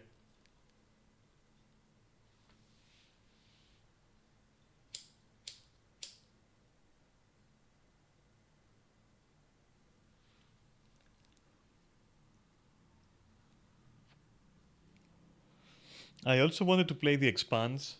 Telltale, I think, did an Expanse game with like, choices and dialogues and all that. And what the fuck happened to that, right? Because I did like The Expanse. I actually enjoyed watching the series. Well, not all of it, but like I did love the first season and I liked like the second season a bit as well. The first one I really enjoyed. And the rest wasn't that bad. So when I found out that like Telltale is gonna do like, or at least some people from Telltale or something like that, they were gonna do like, a game in their style with the Expanse universe, I was like, okay, that's interesting. I'd play that. But yeah, I don't know what happened to it at all. And then on top of that, on top of everything that I've said, there is also the sequel to Alien Isolation, which is going to come out eventually. And I finished the first one. And I'm really curious about the second one as well. So there is also that. There's way too many things that I have. There is way too many things.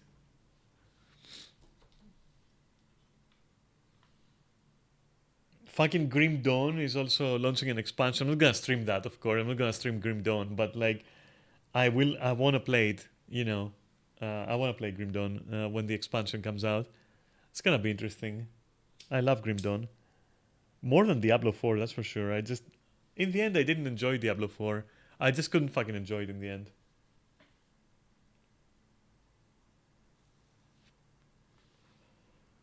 Spend your time, like, you spend every fucking encounter, every pull that you do, you spend time looking at the ground for fucking mines. Every fucking mob and their fucking dogs drop some kind of mine that's gonna fucking get you if you take your eyes 1 second from the ground. Like, dude, I just don't like that. I don't enjoy that gameplay at all. If Blizzard patched out that thing and said, okay, no more shit on the ground from every mob, I would be like, okay, now we're talking. If you want to have shit on the ground, make it not so spammy, you know, because I felt like it's too much. It's too much. I wasn't dying from mobs ever or from bosses or anything, but in the fucking visual clusterfuck, there would be like some kind of fucking gorilla come on the floor or whatever, like monster come on the floor, and the moment you step on it, you just explode, and then yeah, you wipe, and you're like, bro, the pack didn't wipe me, the boss didn't wipe me. It's all this come on the floor that I have to be careful of, and I'm like, I'm tired of that shit, you know. It's okay if it happens once in a while or a specific enemy or whatever, but like everybody, like their corpses exploding or you know shit on the floor. I'm like, bro, no, no. If I want to play something MMO, you know, I will play like Final Fantasy and I will watch the floor and I will position myself. I don't want to do that in Grim Dawn. I don't want to do that in Diablo, you know.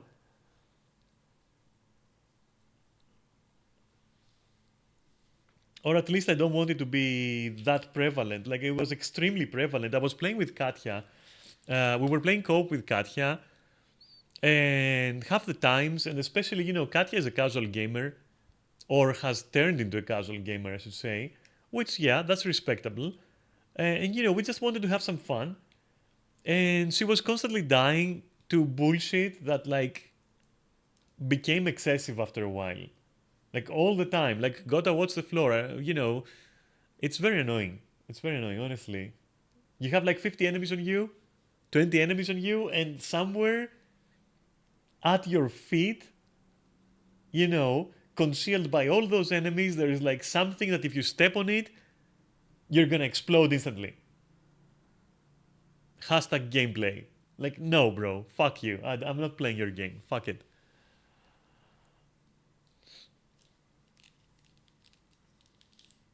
And that comes from somebody who is like extremely used to a facton of AoE, right? Because I'm used to Guild Wars 2 visual clutter to a point where people now tell me, "Oh, there is so much visual noise and all that," and I'm like, "Where?" And I'm not defending Guild Wars. They really need to make it more clear and make it more distinct and like less cluttered, and they need to have options for visual clarity, just like Final Fantasy does. I'm not saying that. I'm saying that I personally got used to it to a point where it does not affect me uh, almost at all, and I still couldn't enjoy Diablo 4 because of that reason. So yeah, fuck that.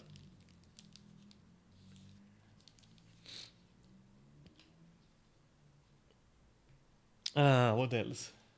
You know what I should do? I should start streaming Aura Kingdom. There we go. I should start streaming Aura Kingdom, dude. When this came out, when this game, not when it came out, when it was suggested to me by two friends, basically a friendly couple. They both kind of got into it somehow. I can't even remember how they got into it. I'm not sure how that happened. Um, but they convinced me to try it with them, right? And because Final Fantasy didn't sit well with them, they couldn't handle Final Fantasy, so they were trying to find an MMO, I think, and they kind of stumbled on Aura Kingdom, and they were like, try it, you know. I'm like, okay, and we ended up being, well, first of all, being completely whales. We were fucking sperm whales. We were. Back then, I had literally no issue with money as well. I was like literally printing it, and I was throwing an insane amount of it in Aura Kingdom of all games, to the point where, like there was this particular gold seller, right? And I was throwing so much money at it that we became friends. He was even like giving me free gold, and you know we kind of played together as well sometimes. Imagine like a return customer. He would do me like some huge discounts. He would like throw an item in for free and stuff like that. Because like at that point, you know, I had given that guy like I don't even know. I had given that guy like 1,000 euro or something total. And yeah, it was pretty fucking wild. What a stupid game. It was completely stupid, and it's the closest I've come in my life to regret, like genuine regret of like wasting time on that game and money.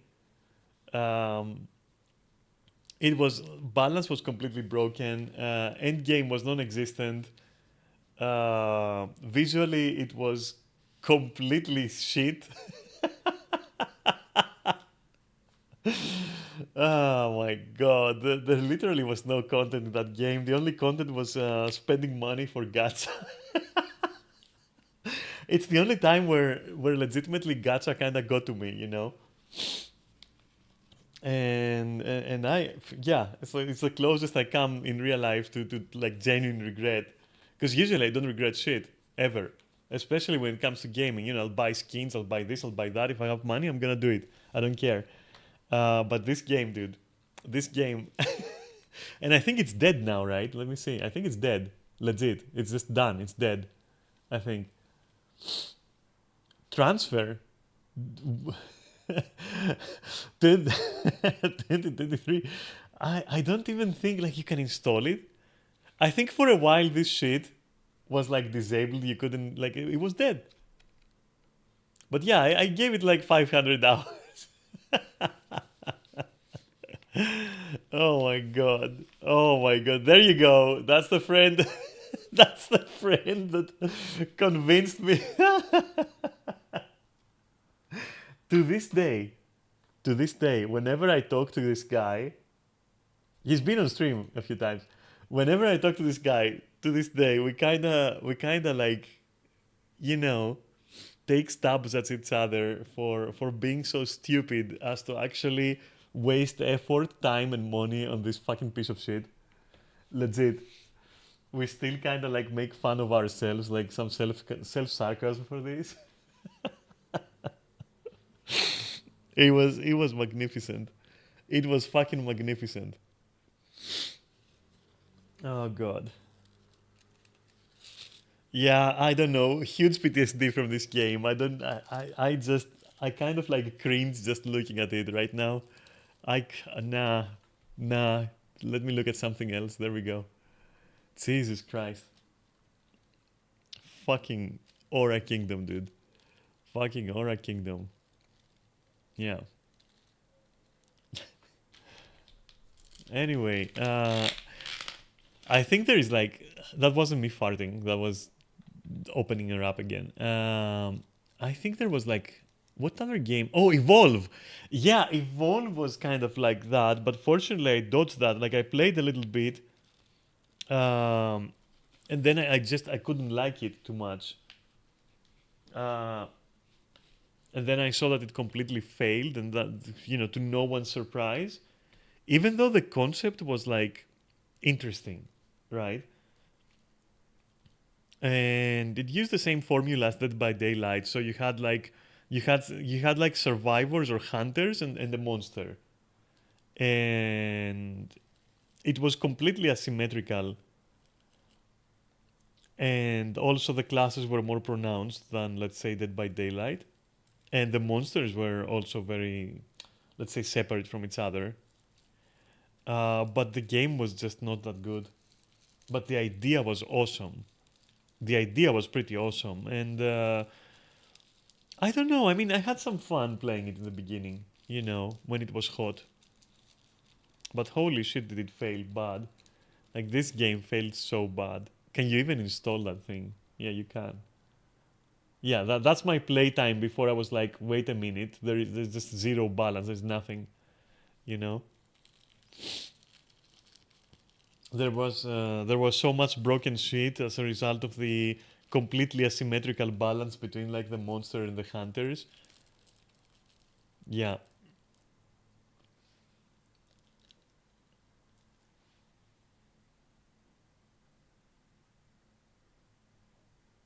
OSRS. Wait, what is that? Wait. Whenever somebody says these words, I kind of get confused.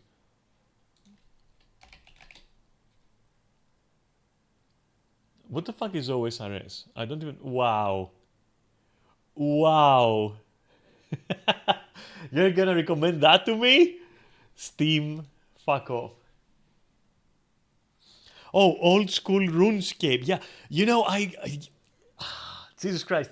You know what I confuse it with? My brain, whenever you say OSRS, even though I know it's old school RuneScape, I fucking know it because I have a friend who plays it like maniacally, right? So I know what it is, but because of a certain relationship or a certain partner that I had relatively recently, who loved it, my brain is like, oh, it's Osu they're talking about, you know. So whenever you say OSRS, I go like, oh, Osu. You mean Osu then? You know, that's what my brain says. Yeah, that partner of mine was insanely good at it, at Osu. You know, Osu is that thing, I don't know if you know it, you probably know it, of course. It's a thing where it's like, you know, you have to like click on things really fast or, you know, play a certain rhythm with your mouse and, you know, stuff like that, you know.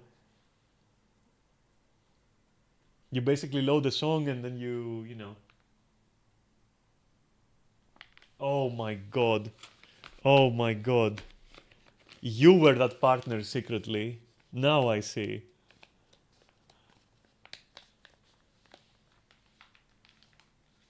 You played Osu before? Oh my god. You were secretly that partner, that's it. I still miss that. I was gonna say hair, but I I, I think they went with by they them. I'm not sure. I don't remember too much about that particularly. So my brain was like, I miss that. I miss the person is what I'm trying to say.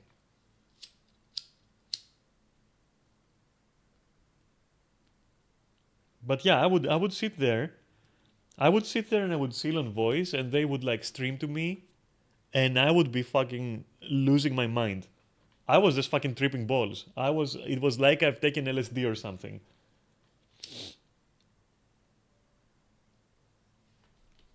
I'll say she her because that's like I guess they were gender fluid and with me it was she her. I'm not sure. But yeah, she loved that game and she was like extremely good at it to the point where holy shit, I was genuinely amazed and I could spend hours like watching her play, like not even doing much else, just watching her play.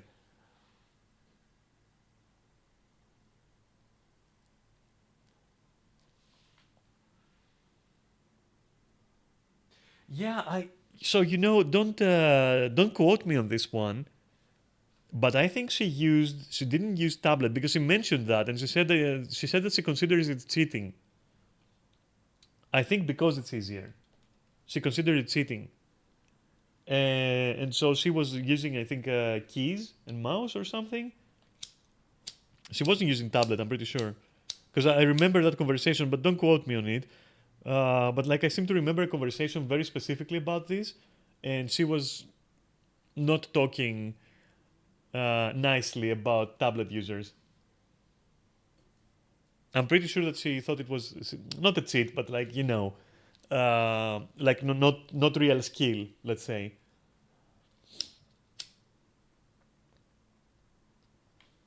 She was very passionate about it. She was extremely passionate about it.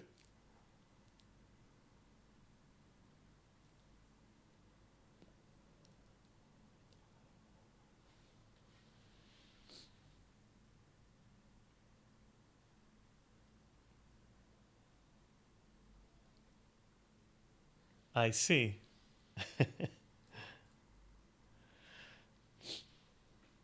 She also loved. Well, I'm not gonna say speed running because you know I don't know too much about that, but she used to run Castlevania, like you know all of the games, all of the Castlevania games, and my God, she was so good. She was so fucking good at it.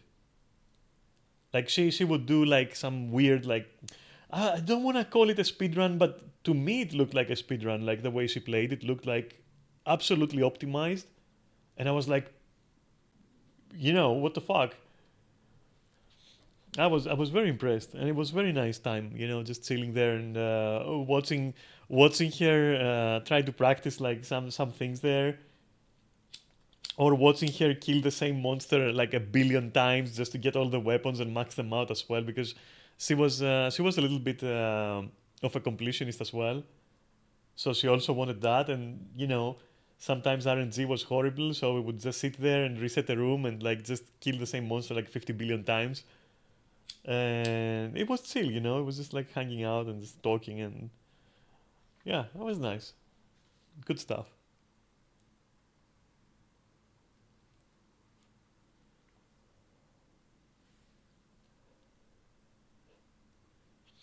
I remember I tried to make her lose focus by being an absolute goblin, like being an absolute fucking sex fiend. I succeeded a few times, I must say.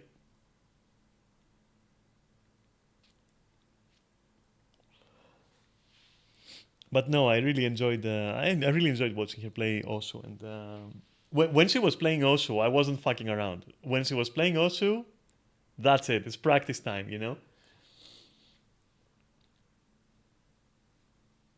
I think she would have killed me or something if I if I distracted her. Then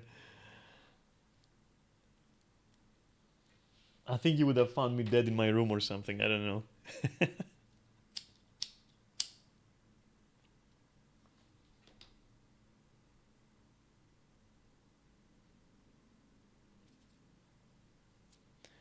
Oh well. But yeah, I also we would often we would often have these stupid little not arguments, but like you know, yeah, fine. I guess you can call them arguments because I didn't like the music that she was picking. Because of course she was picking like some literally the only way I can describe it is like just anime opening music. You know, it's not, of course, it's more nuanced than that, obviously. But I would make fun of it, and I would then, you know, share some of the music I listen to, and she would be like, "Ah, that's old," you know. I found it kind of adorable, you know, shitting on each other's music tastes was fun. I guess I was listening. I guess I'm listening to old stuff. Oh God.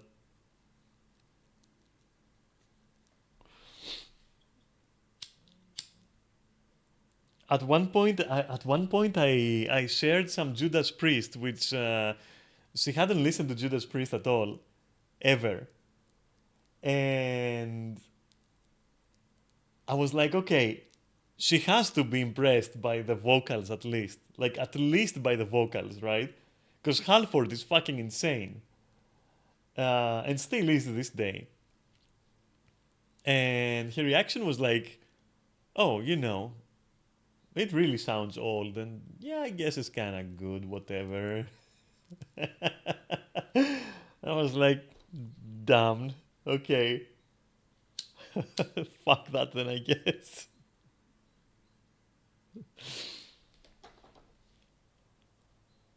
I mean, to be fair, okay, to be fair, um, I also sometimes I used to send like maybe a piece of music or two to Enfer, right? And Enfer would have the same reaction. Would be like, "That's nothing. That's just a beat. That's just a beat. There's nothing to it. There's nothing going on." I don't know, dude. Maybe my music taste is like fucked up. I don't fucking know. I don't care. I just find it funny every time. Because then they would be like, I mean, both Enfer and that partner, for example, they would be like, "Here is something that I listen to," and I would listen to it, and like my only thoughts would be, "What the fuck is this fucking auditory vomit? Like, who is fucking vomiting in my ear? And can they please stop?" Like literally. And I would sit there and I would be so troubled by the process of trying to word it in such a way that it doesn't insult. And then the other person would be like, okay, what do you listen to? This. Okay, that's old. That's just a beat and it's old and it sucks and you suck and your taste sucks. And I would be wasting so much time trying to to caution it and to not be, demeaning verbally.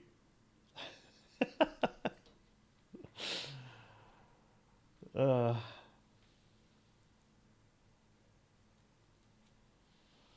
all right, cool. I'll catch you next time. And with that, that is my cue as well to just leave you guys or whoever is watching. I don't know, if anyone. And yeah, Kaori, again, if you want to reach out, my Discord, and I'm here. And yeah, I'm hoping for the best possible outcome for everything there. And I'll catch you next time. And on that cue, yeah, thanks for watching, everyone. And I appreciate it. It was fun. And I'll see you on Monday, okay?